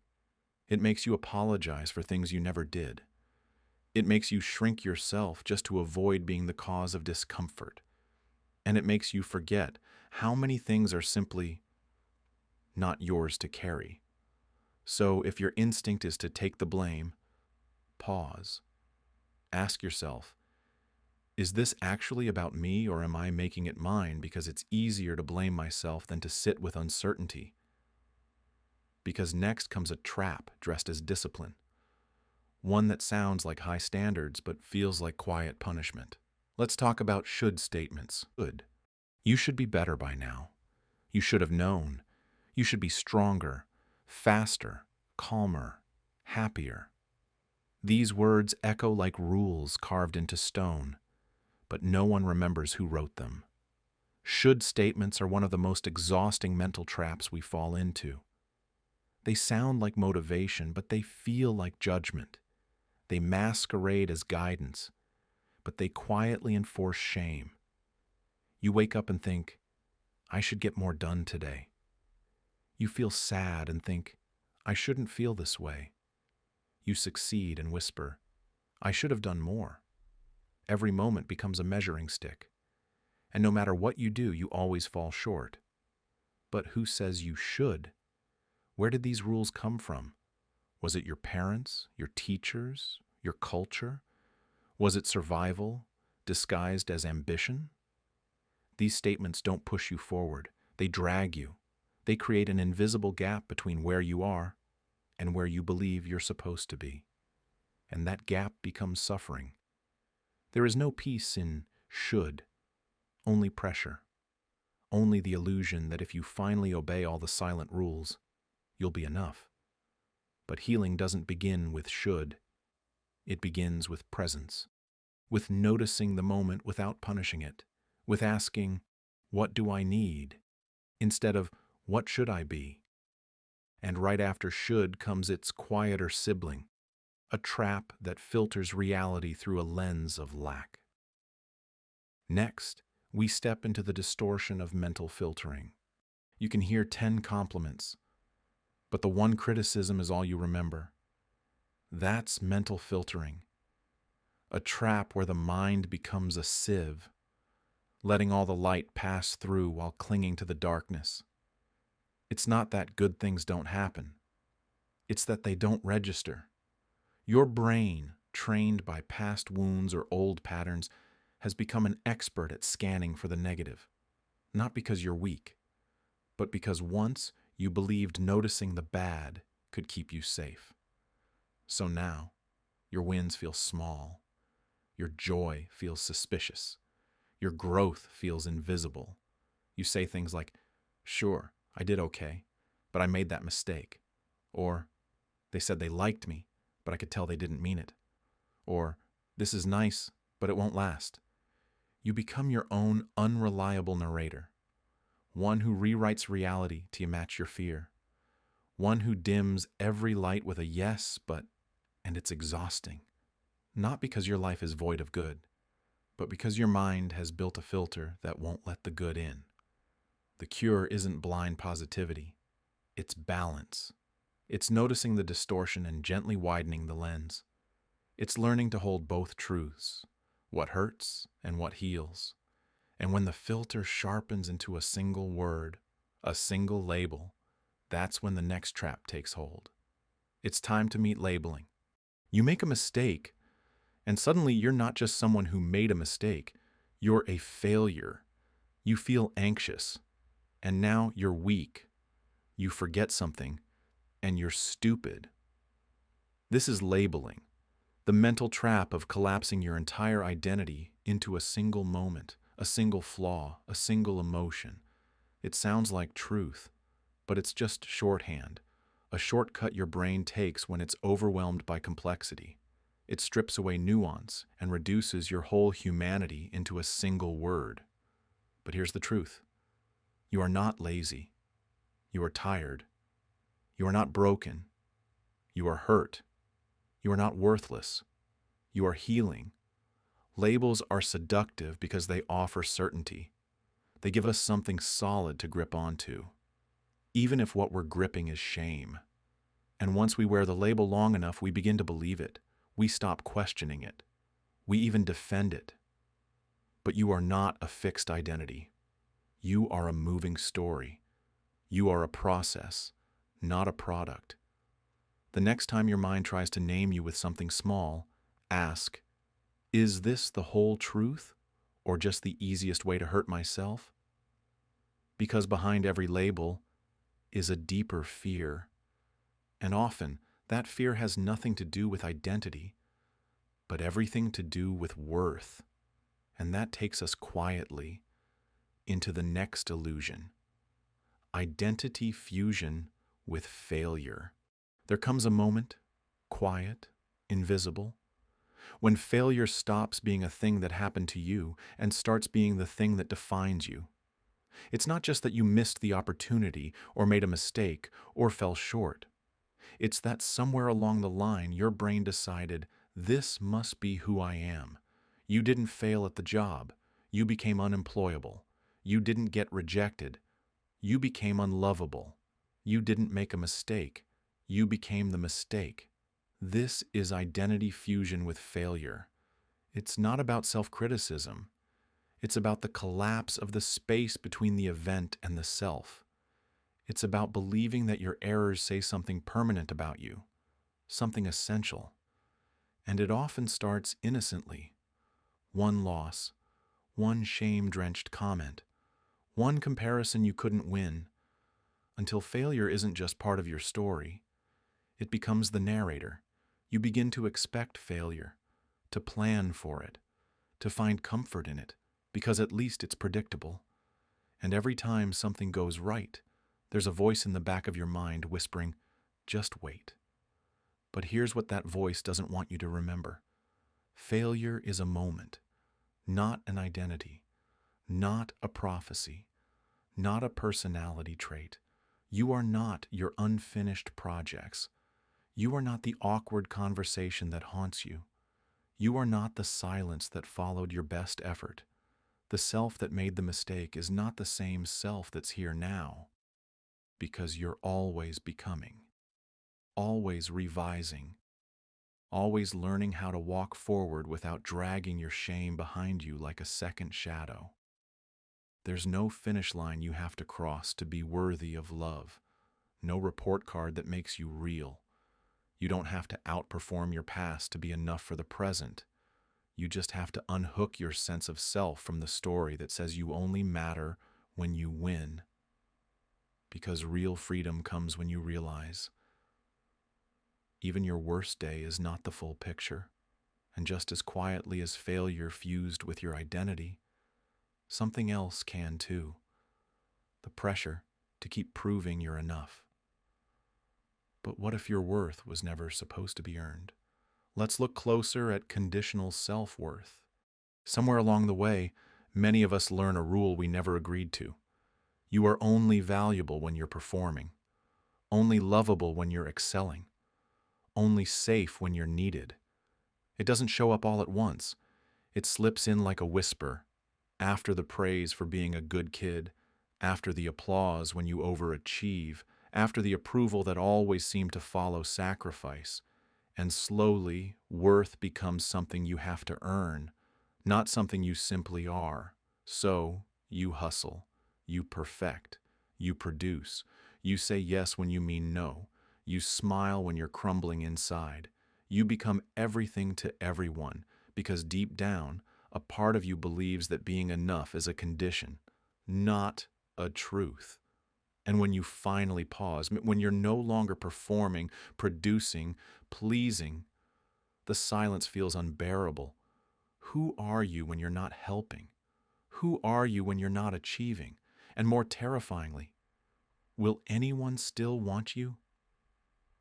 This is conditional self-worth, a quiet trap that convinces you that your value is transactional, that your presence must be justified, that your softness is weakness, that rest is laziness, that love must be earned over and over and over again. But here's the secret that conditional worth doesn't want you to hear. There is no act that makes you more deserving, and there is no failure that makes you less. You were never meant to be a machine. You don't need to impress your way into belonging. You don't need to achieve your way into mattering. You don't need to perform your way into being loved. Your worth has never been a question, only a truth you were taught to doubt. And maybe you've carried this doubt for so long, you've forgotten what it feels like to be loved for simply existing. But that love exists, and it doesn't require anything from you, except the courage to believe it's real. But if you've grown up with conditional worth, you've likely learned to keep parts of yourself hidden, especially the messy, human, vulnerable parts. So now, let's walk into the next trap. Shame scripts. There are stories we carry that were never truly ours.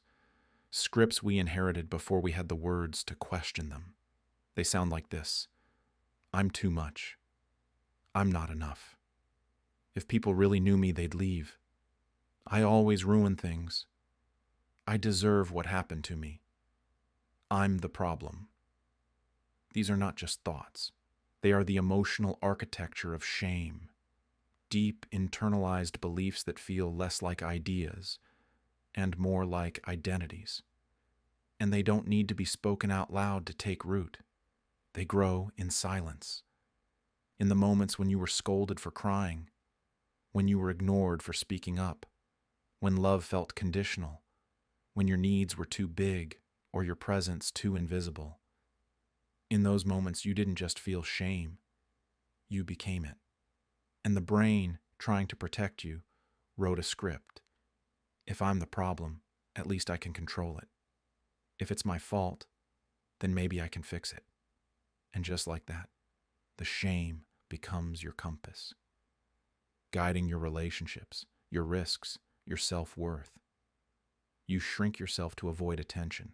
You overachieve to outrun the narrative. You keep people at a distance, afraid of what they might see. And worst of all, you treat your shame like it's a reflection of truth instead of what it actually is, a reaction to pain. But shame is not a reliable narrator. It tells you you're broken when you're just bruised. It says you're unlovable when you're just unhealed. It says, this is who you are, when really, it's just where you've been. To break free from shame, scripts isn't about erasing them. It's about recognizing them for what they are. Protective lies that no longer serve the person you're becoming. And that next chapter, the one where your worth isn't up for negotiation, begins when you ask, if I no longer let shame write the story, who might I become? And that's where we turn next. Fear of being seen. You say you want connection. You long to be understood. But when someone gets too close, really close, you flinch. Not because you don't care, but because being truly seen feels like exposure, and exposure feels like danger. Somewhere along the way, being visible got paired with being vulnerable, and being vulnerable got paired with being hurt. Maybe someone used your softness against you. Maybe you were ridiculed for something real. Maybe you opened your heart and were met with silence, or worse, rejection. So now you wear masks, cleverness, competence, charm. You reveal only curated fragments.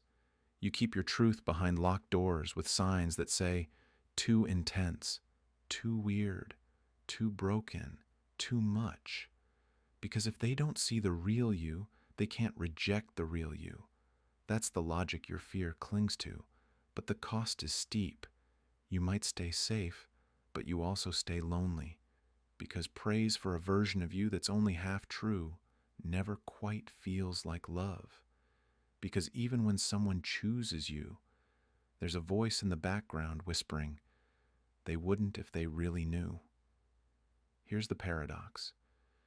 The thing you fear most, being seen, is also the thing your soul most desperately needs. Because only in being seen can we feel truly loved. And only in being loved can we begin to believe we were never too much to begin with. So maybe the work isn't in hiding better. Maybe it's in staying when you want to disappear, in softening when you want to armor up, in letting someone see the parts you've convinced yourself are unlovable and watching them stay.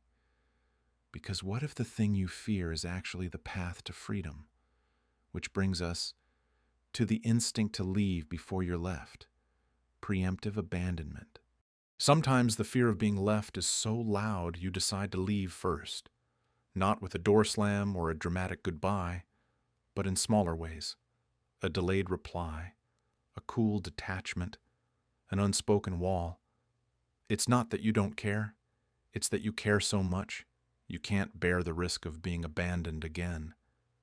So you create distance before anyone else gets the chance, because at least if you're the one who pulls away, you get to stay in control of the hurt. This is preemptive abandonment, an invisible exit strategy disguised as protection. It starts subtly. You stop sharing your dreams. You brush off compliments. You convince yourself they're just being polite. You test their love with silence, daring them to prove you wrong, but bracing for them to confirm your worst fears. And if they start to drift, even slightly, you take it as evidence. See? I knew it. I knew I wasn't enough. But the truth is, you never gave them the chance to stay. You were already halfway gone. This pattern often begins in childhood, when closeness came with conditions, when love felt unstable, when absence, physical or emotional, left you believing, love always leaves, and if love always leaves, then I'll leave first. But here's the wound beneath the defense. You're not afraid of abandonment. You're afraid that if someone truly sees you, they'll decide you're not worth staying for. And so the healing isn't in holding tighter. It's in softening toward the possibility that not everyone will leave, that maybe, just maybe, you're not too hard to love. Because if you don't run, you might discover something wild and unfamiliar. You're not the storm they flee. You're the stillness they come home to. And now we go deeper into the grief that comes before anything has even been lost. Anticipatory grief. It's the ache that arrives before the goodbye, before the loss, before the end has even begun. You're laughing with someone you love, and suddenly a shadow moves through you. What if this is one of the last times? What if this all disappears? That's anticipatory grief, the mourning of something that hasn't happened yet, but already feels inevitable. It's common in illness, of course, when a diagnosis steals the future before the body gives up the present. But it also shows up in quiet, unnoticed ways. Before a breakup, you haven't admitted to yourself. Before a friend moves on and you pretend not to notice. Before a parent grows old enough to need help, and you start watching every moment like it's already a memory. It's the mind trying to soften the fall by rehearsing it early, a form of self-protection, of bracing for the pain. But there's a cost. When you live in anticipatory grief, you stop living in now. You touch with half your heart. You hold back the full joy as if it would make the pain worse when it ends. But it doesn't. Love held tightly doesn't hurt more when it's lost. It just meant more while it was here. The tragedy is not that things end. The tragedy is that we start grieving while they're still alive. And we miss them. Not because they left, but because we did. So the next time you feel the fog of future loss creeping into something beautiful, try this. Stay. Let the moment be what it is. Full, bright, real. Not because it will last forever, but because it won't. And in that truth, it becomes more precious than anything. But when staying close feels too dangerous, when vulnerability starts to burn, we often turn to something else entirely. Vulnerability, avoidance. There's a kind of armor that doesn't clink or clang. It's made of silence, deflection, jokes at just the right time. A perfectly timed, I'm fine. It's the strategy of staying untouched. Not because we don't feel, but because we feel too much. Vulnerability avoidance is the quiet instinct to protect your softest places. It's choosing not to speak your needs, not to show your sadness, not to admit how badly you want to be seen. Because somewhere deep down, you've learned that being open is dangerous. Maybe you reached once and no one reached back. Maybe you cried and someone rolled their eyes. Maybe you shared something sacred and it got used against you. So now, even when you want to let someone in, your body resists. You change the subject. You laugh instead. You disappear behind competence or kindness. It looks like confidence from the outside. But inside, it's a locked room. The trouble is, avoiding vulnerability doesn't just protect you from pain, it also shuts out connection. The very closeness you crave becomes impossible to reach because the bridge has been pulled up before anyone had the chance to cross. And here's the paradox. The longer you avoid being vulnerable, the more alone you feel. But the more alone you feel, the harder it becomes to risk being vulnerable. So what breaks the loop? It's small, not a grand reveal, but a single sentence. I'm not okay today. I actually care more than I let on. I was afraid to say this, but those moments crack the armor. They let light in, and slowly you begin to feel less like a fortress and more like a home someone could walk into. But sometimes, even when the light comes in, you still don't trust it. You look at the good and immediately start wondering, what's the catch? And that leads us into the next trap, discounting the positive. You get a compliment and instantly think they're just being nice. You finish a project and tell yourself it wasn't that hard. You show up, care deeply, give your best, and still feel like you're falling short. That's discounting the positive, a subtle but relentless mental habit where your mind filters out the good like it doesn't count.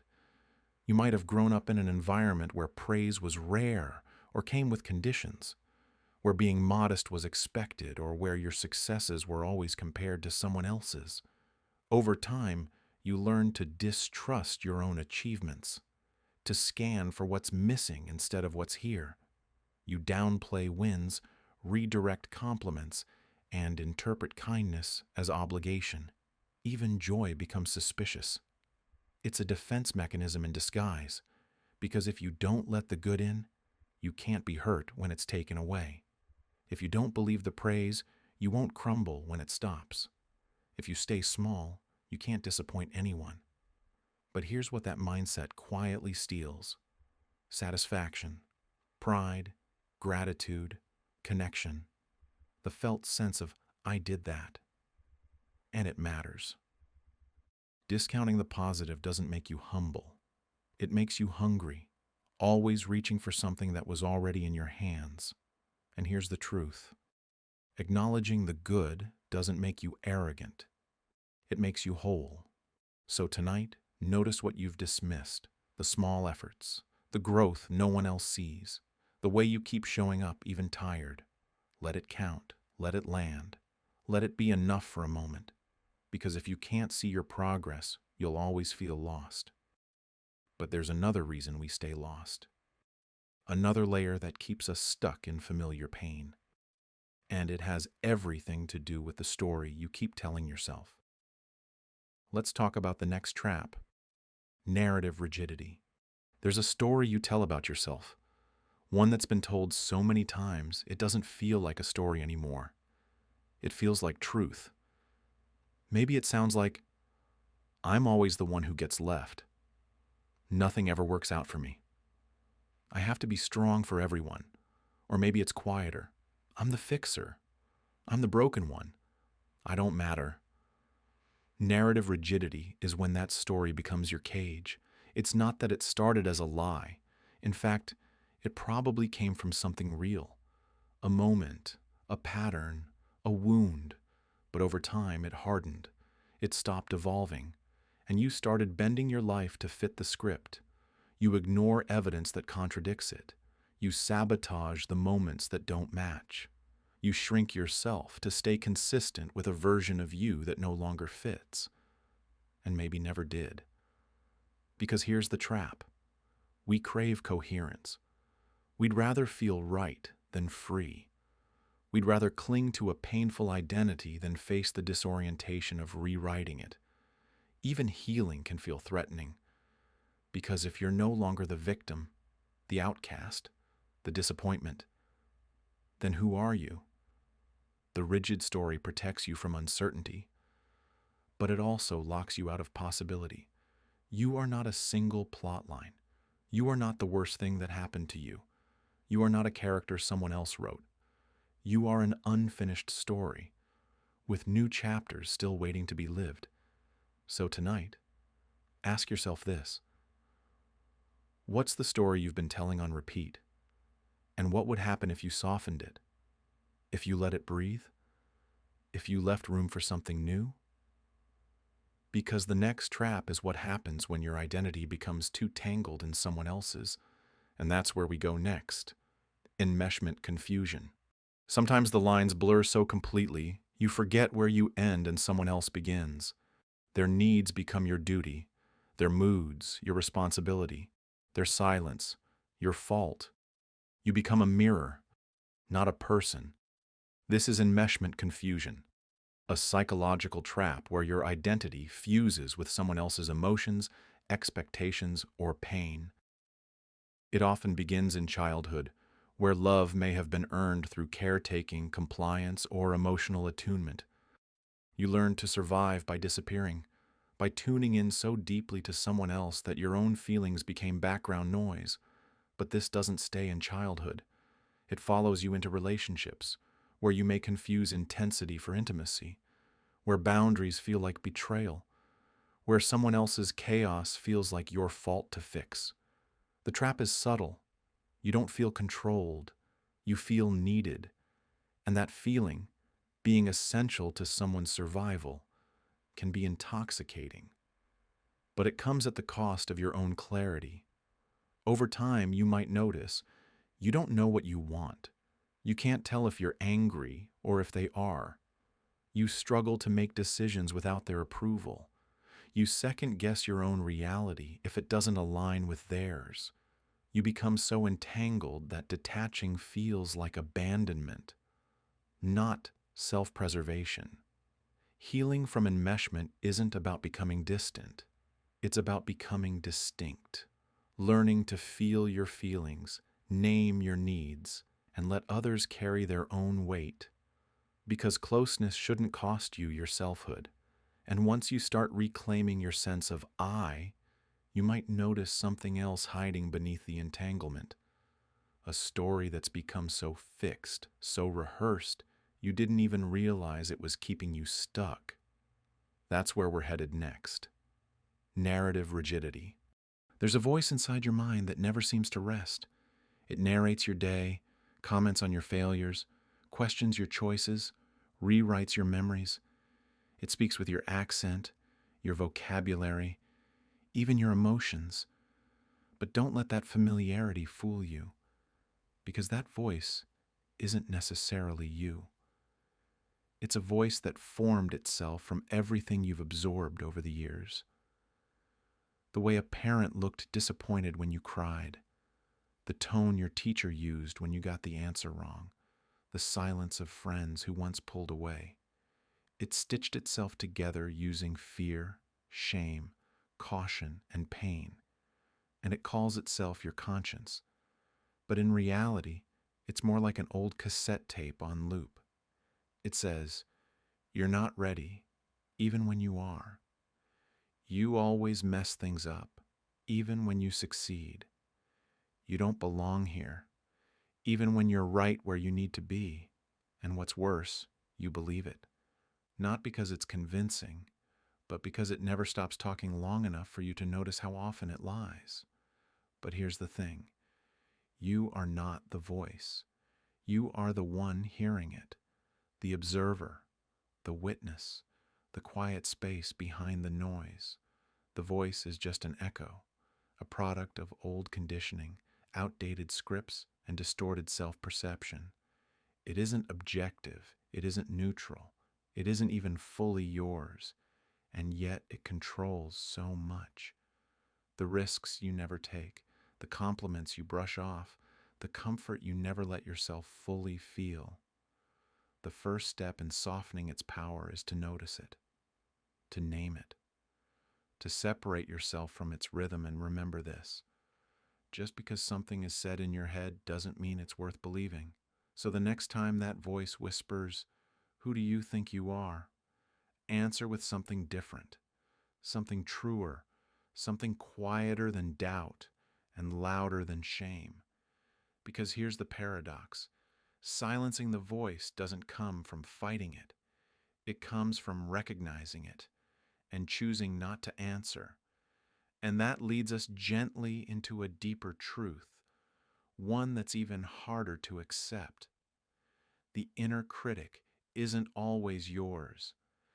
There's a voice that tells you you're not enough. But have you ever stopped to ask where it came from? Maybe it sounds like your own, but it didn't start there.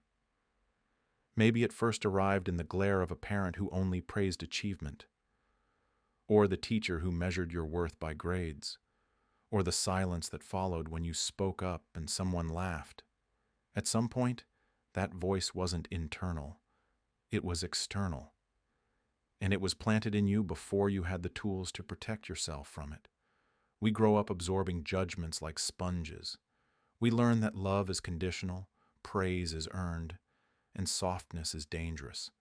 So we build a voice to protect us, one that scolds us before others can, that lowers our expectations to avoid disappointment, that shames us into staying small so we don't become a target. But here's the secret most people never uncover. that voice, that relentless inner critic, it might not be yours. It might be inherited. A parent's own wounds disguised as discipline. A coach's unresolved bitterness dressed as tough love. A culture's impossible standards whispered into your developing mind. It doesn't matter if it's been inside you for decades. If it came from someone else's pain, you have the right to question it. Not every thought deserves obedience. Not every internal warning is wisdom. And not every inner voice belongs to you. You are not obligated to carry the weight of a voice that was built from someone else's fear. So tonight, as you rest, notice that voice when it rises. Don't fight it. Just ask, who taught me to speak to myself this way? And then, with compassion, choose silence instead, because what comes next is not about silencing the critic, but learning how to separate from it. And for that, we begin to explore the deeper layers of perception itself. You are not your thoughts. Your thoughts are real, but they are not always true. They echo, repeat, mimic, and sometimes manipulate. You don't choose most of them. They arrive uninvited. They arise from memory, fear, culture, old beliefs, past wounds, and future dread. And yet, we treat them like sacred truth. I had the thought, so it must mean something.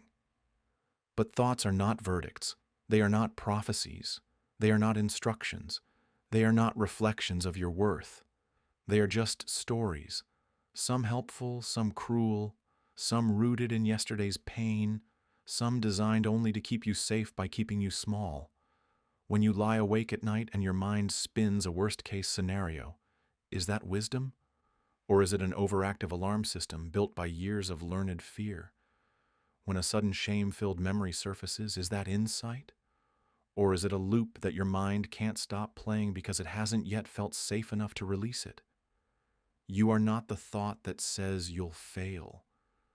You are not the thought that says you're too late. You are not the thought that says you're hard to love. You are the awareness underneath it all. The one who notices the thought, questions it, breathes through it, and chooses again. So the next time your mind tells you a story that hurts, pause, breathe, and remember, I am not this voice. I am the one hearing it. Now that we've untangled from thought, we step into something even heavier, the past we carry in our bones. You are not what happened to you. Pain has a way of writing itself into identity. Something happens, something you never asked for, never deserved, and slowly it becomes a lens. You begin to see yourself not as someone who experienced pain, but as someone defined by it. This is the quiet transformation trauma makes. A betrayal becomes I am unworthy. An abandonment becomes I am unlovable. A failure becomes I am a failure. The event ends, but the meaning stays.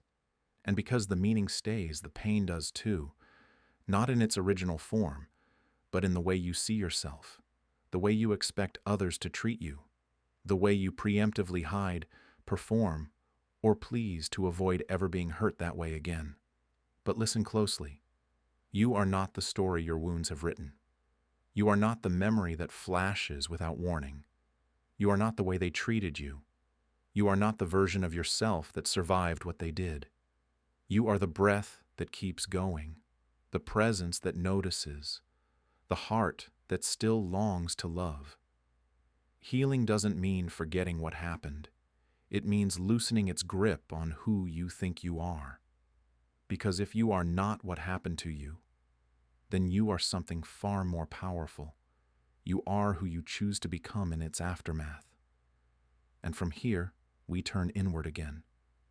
Not to the past this time, but to the unpredictable waves of the present. You are not the mood you wake up in. There are mornings that arrive with no warning. Mornings where you open your eyes and already feel behind, already feel wrong.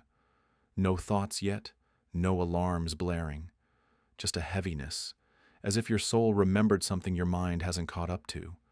You lie there wondering, did something happen? Did I miss something? Why do I feel this way for no reason? But emotions don't always announce themselves clearly.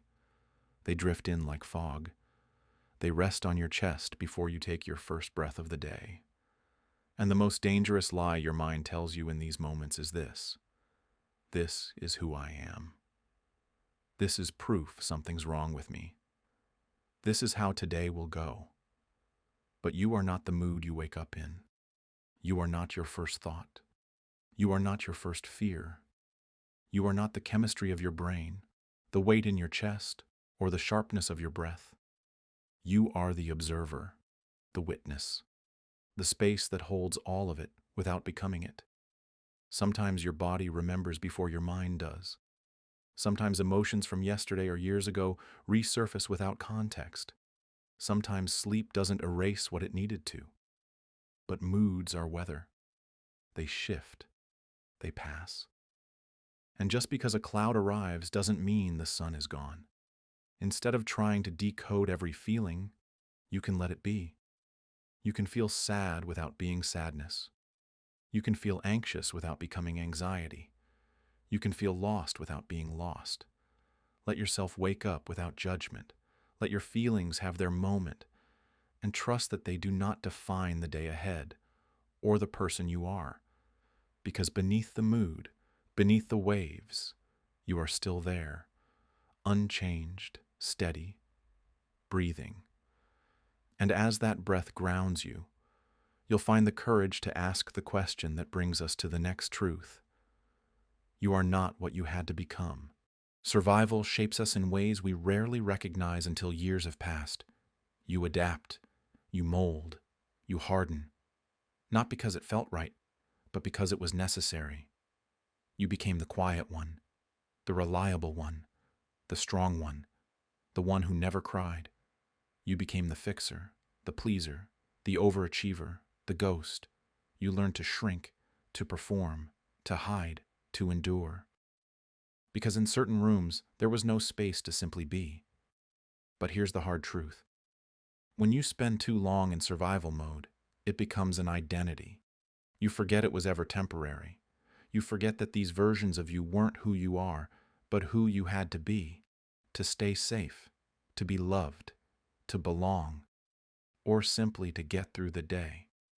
And so now when things calm down, when you finally have the chance to breathe, you may still carry the armor, still act like it's a battlefield, still cling to the patterns that once protected you, but now quietly harm you. But you are not what you had to become. You are not the mask you wore to survive. You are not the role you played for approval. You are not the person you became when no one was watching out for you. That version of you was brave. That version of you got you here. But you don't have to carry them forever. You can thank them and gently set them down. Because healing isn't about becoming someone new. It's about remembering who you were before the world told you who to be.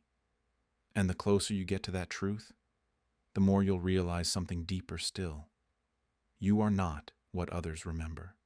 It's strange how people hold versions of you that you no longer recognize, as if they captured you in a moment and never let the image change. To them, you are still the shy child, still the loud teenager, still the one who messed up that one time, still the friend who vanished, still the version of you that existed in their story, not yours. But memory is not fact. It is filtered through pain, through time, through projection. Others remember you through the lens of who they were, what they needed, what they feared, what they couldn't say. And sometimes that means they hold on to the wrong version of you.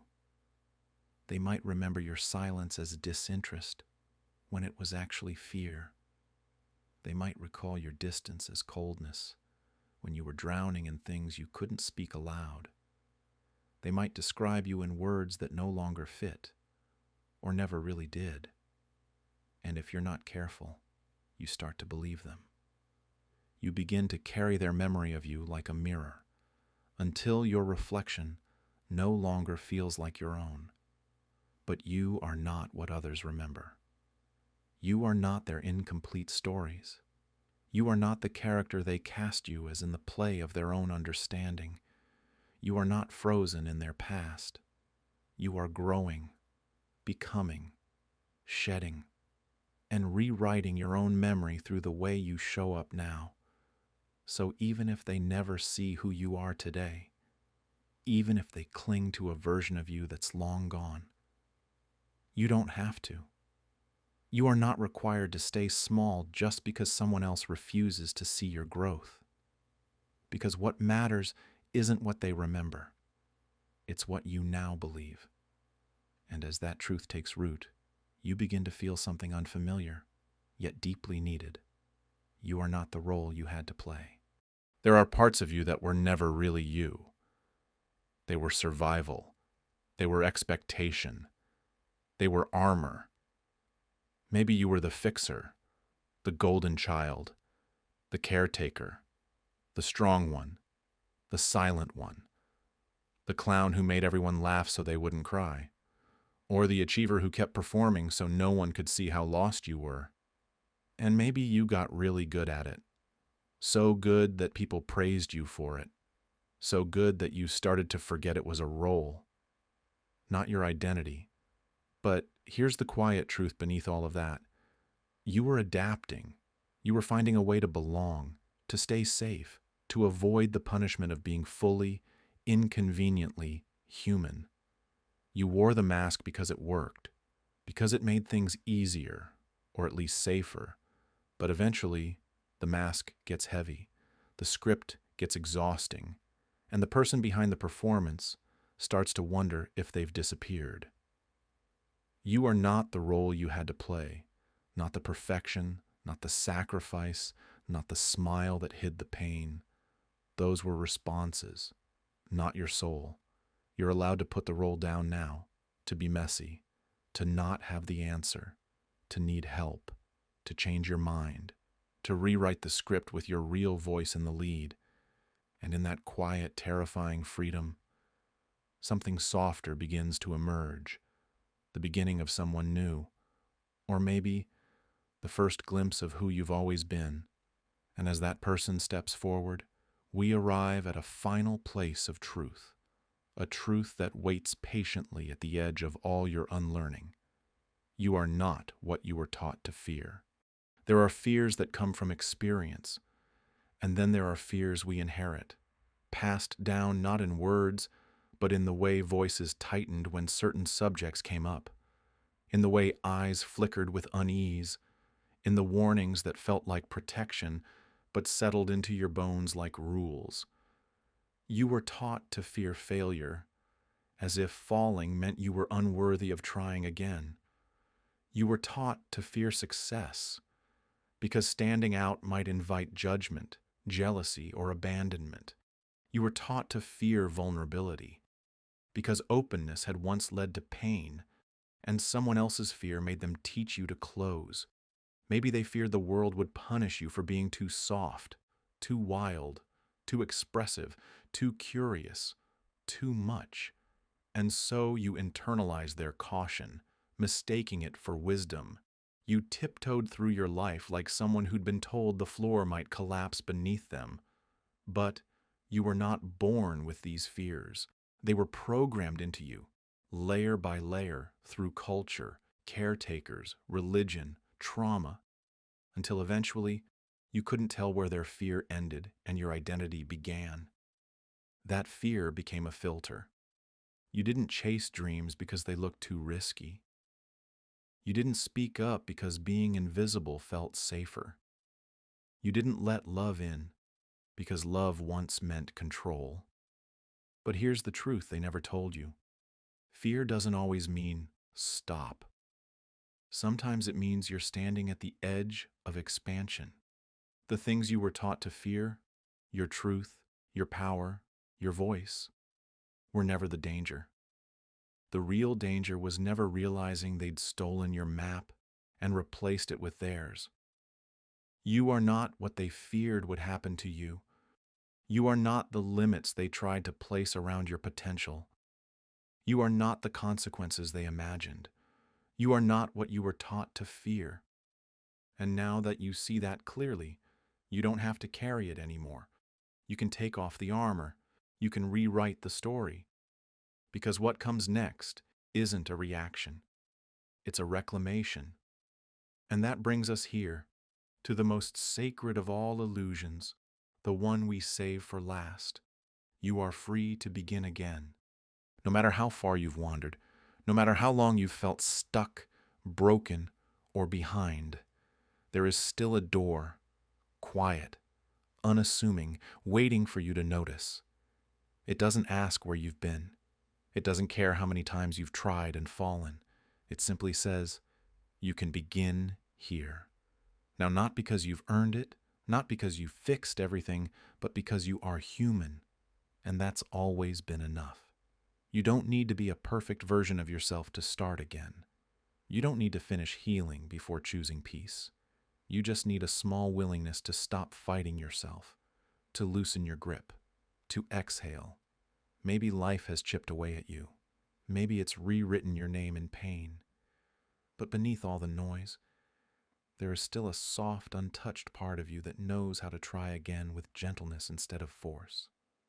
So tonight, as the world fades quiet and the stories settle to stillness, let this be your truth. You are not too late. You are not too much. You are not too broken. You are free to begin again, and maybe, just maybe, this time you begin with love. Sleep well, dream deep, and may tomorrow greet you with something softer.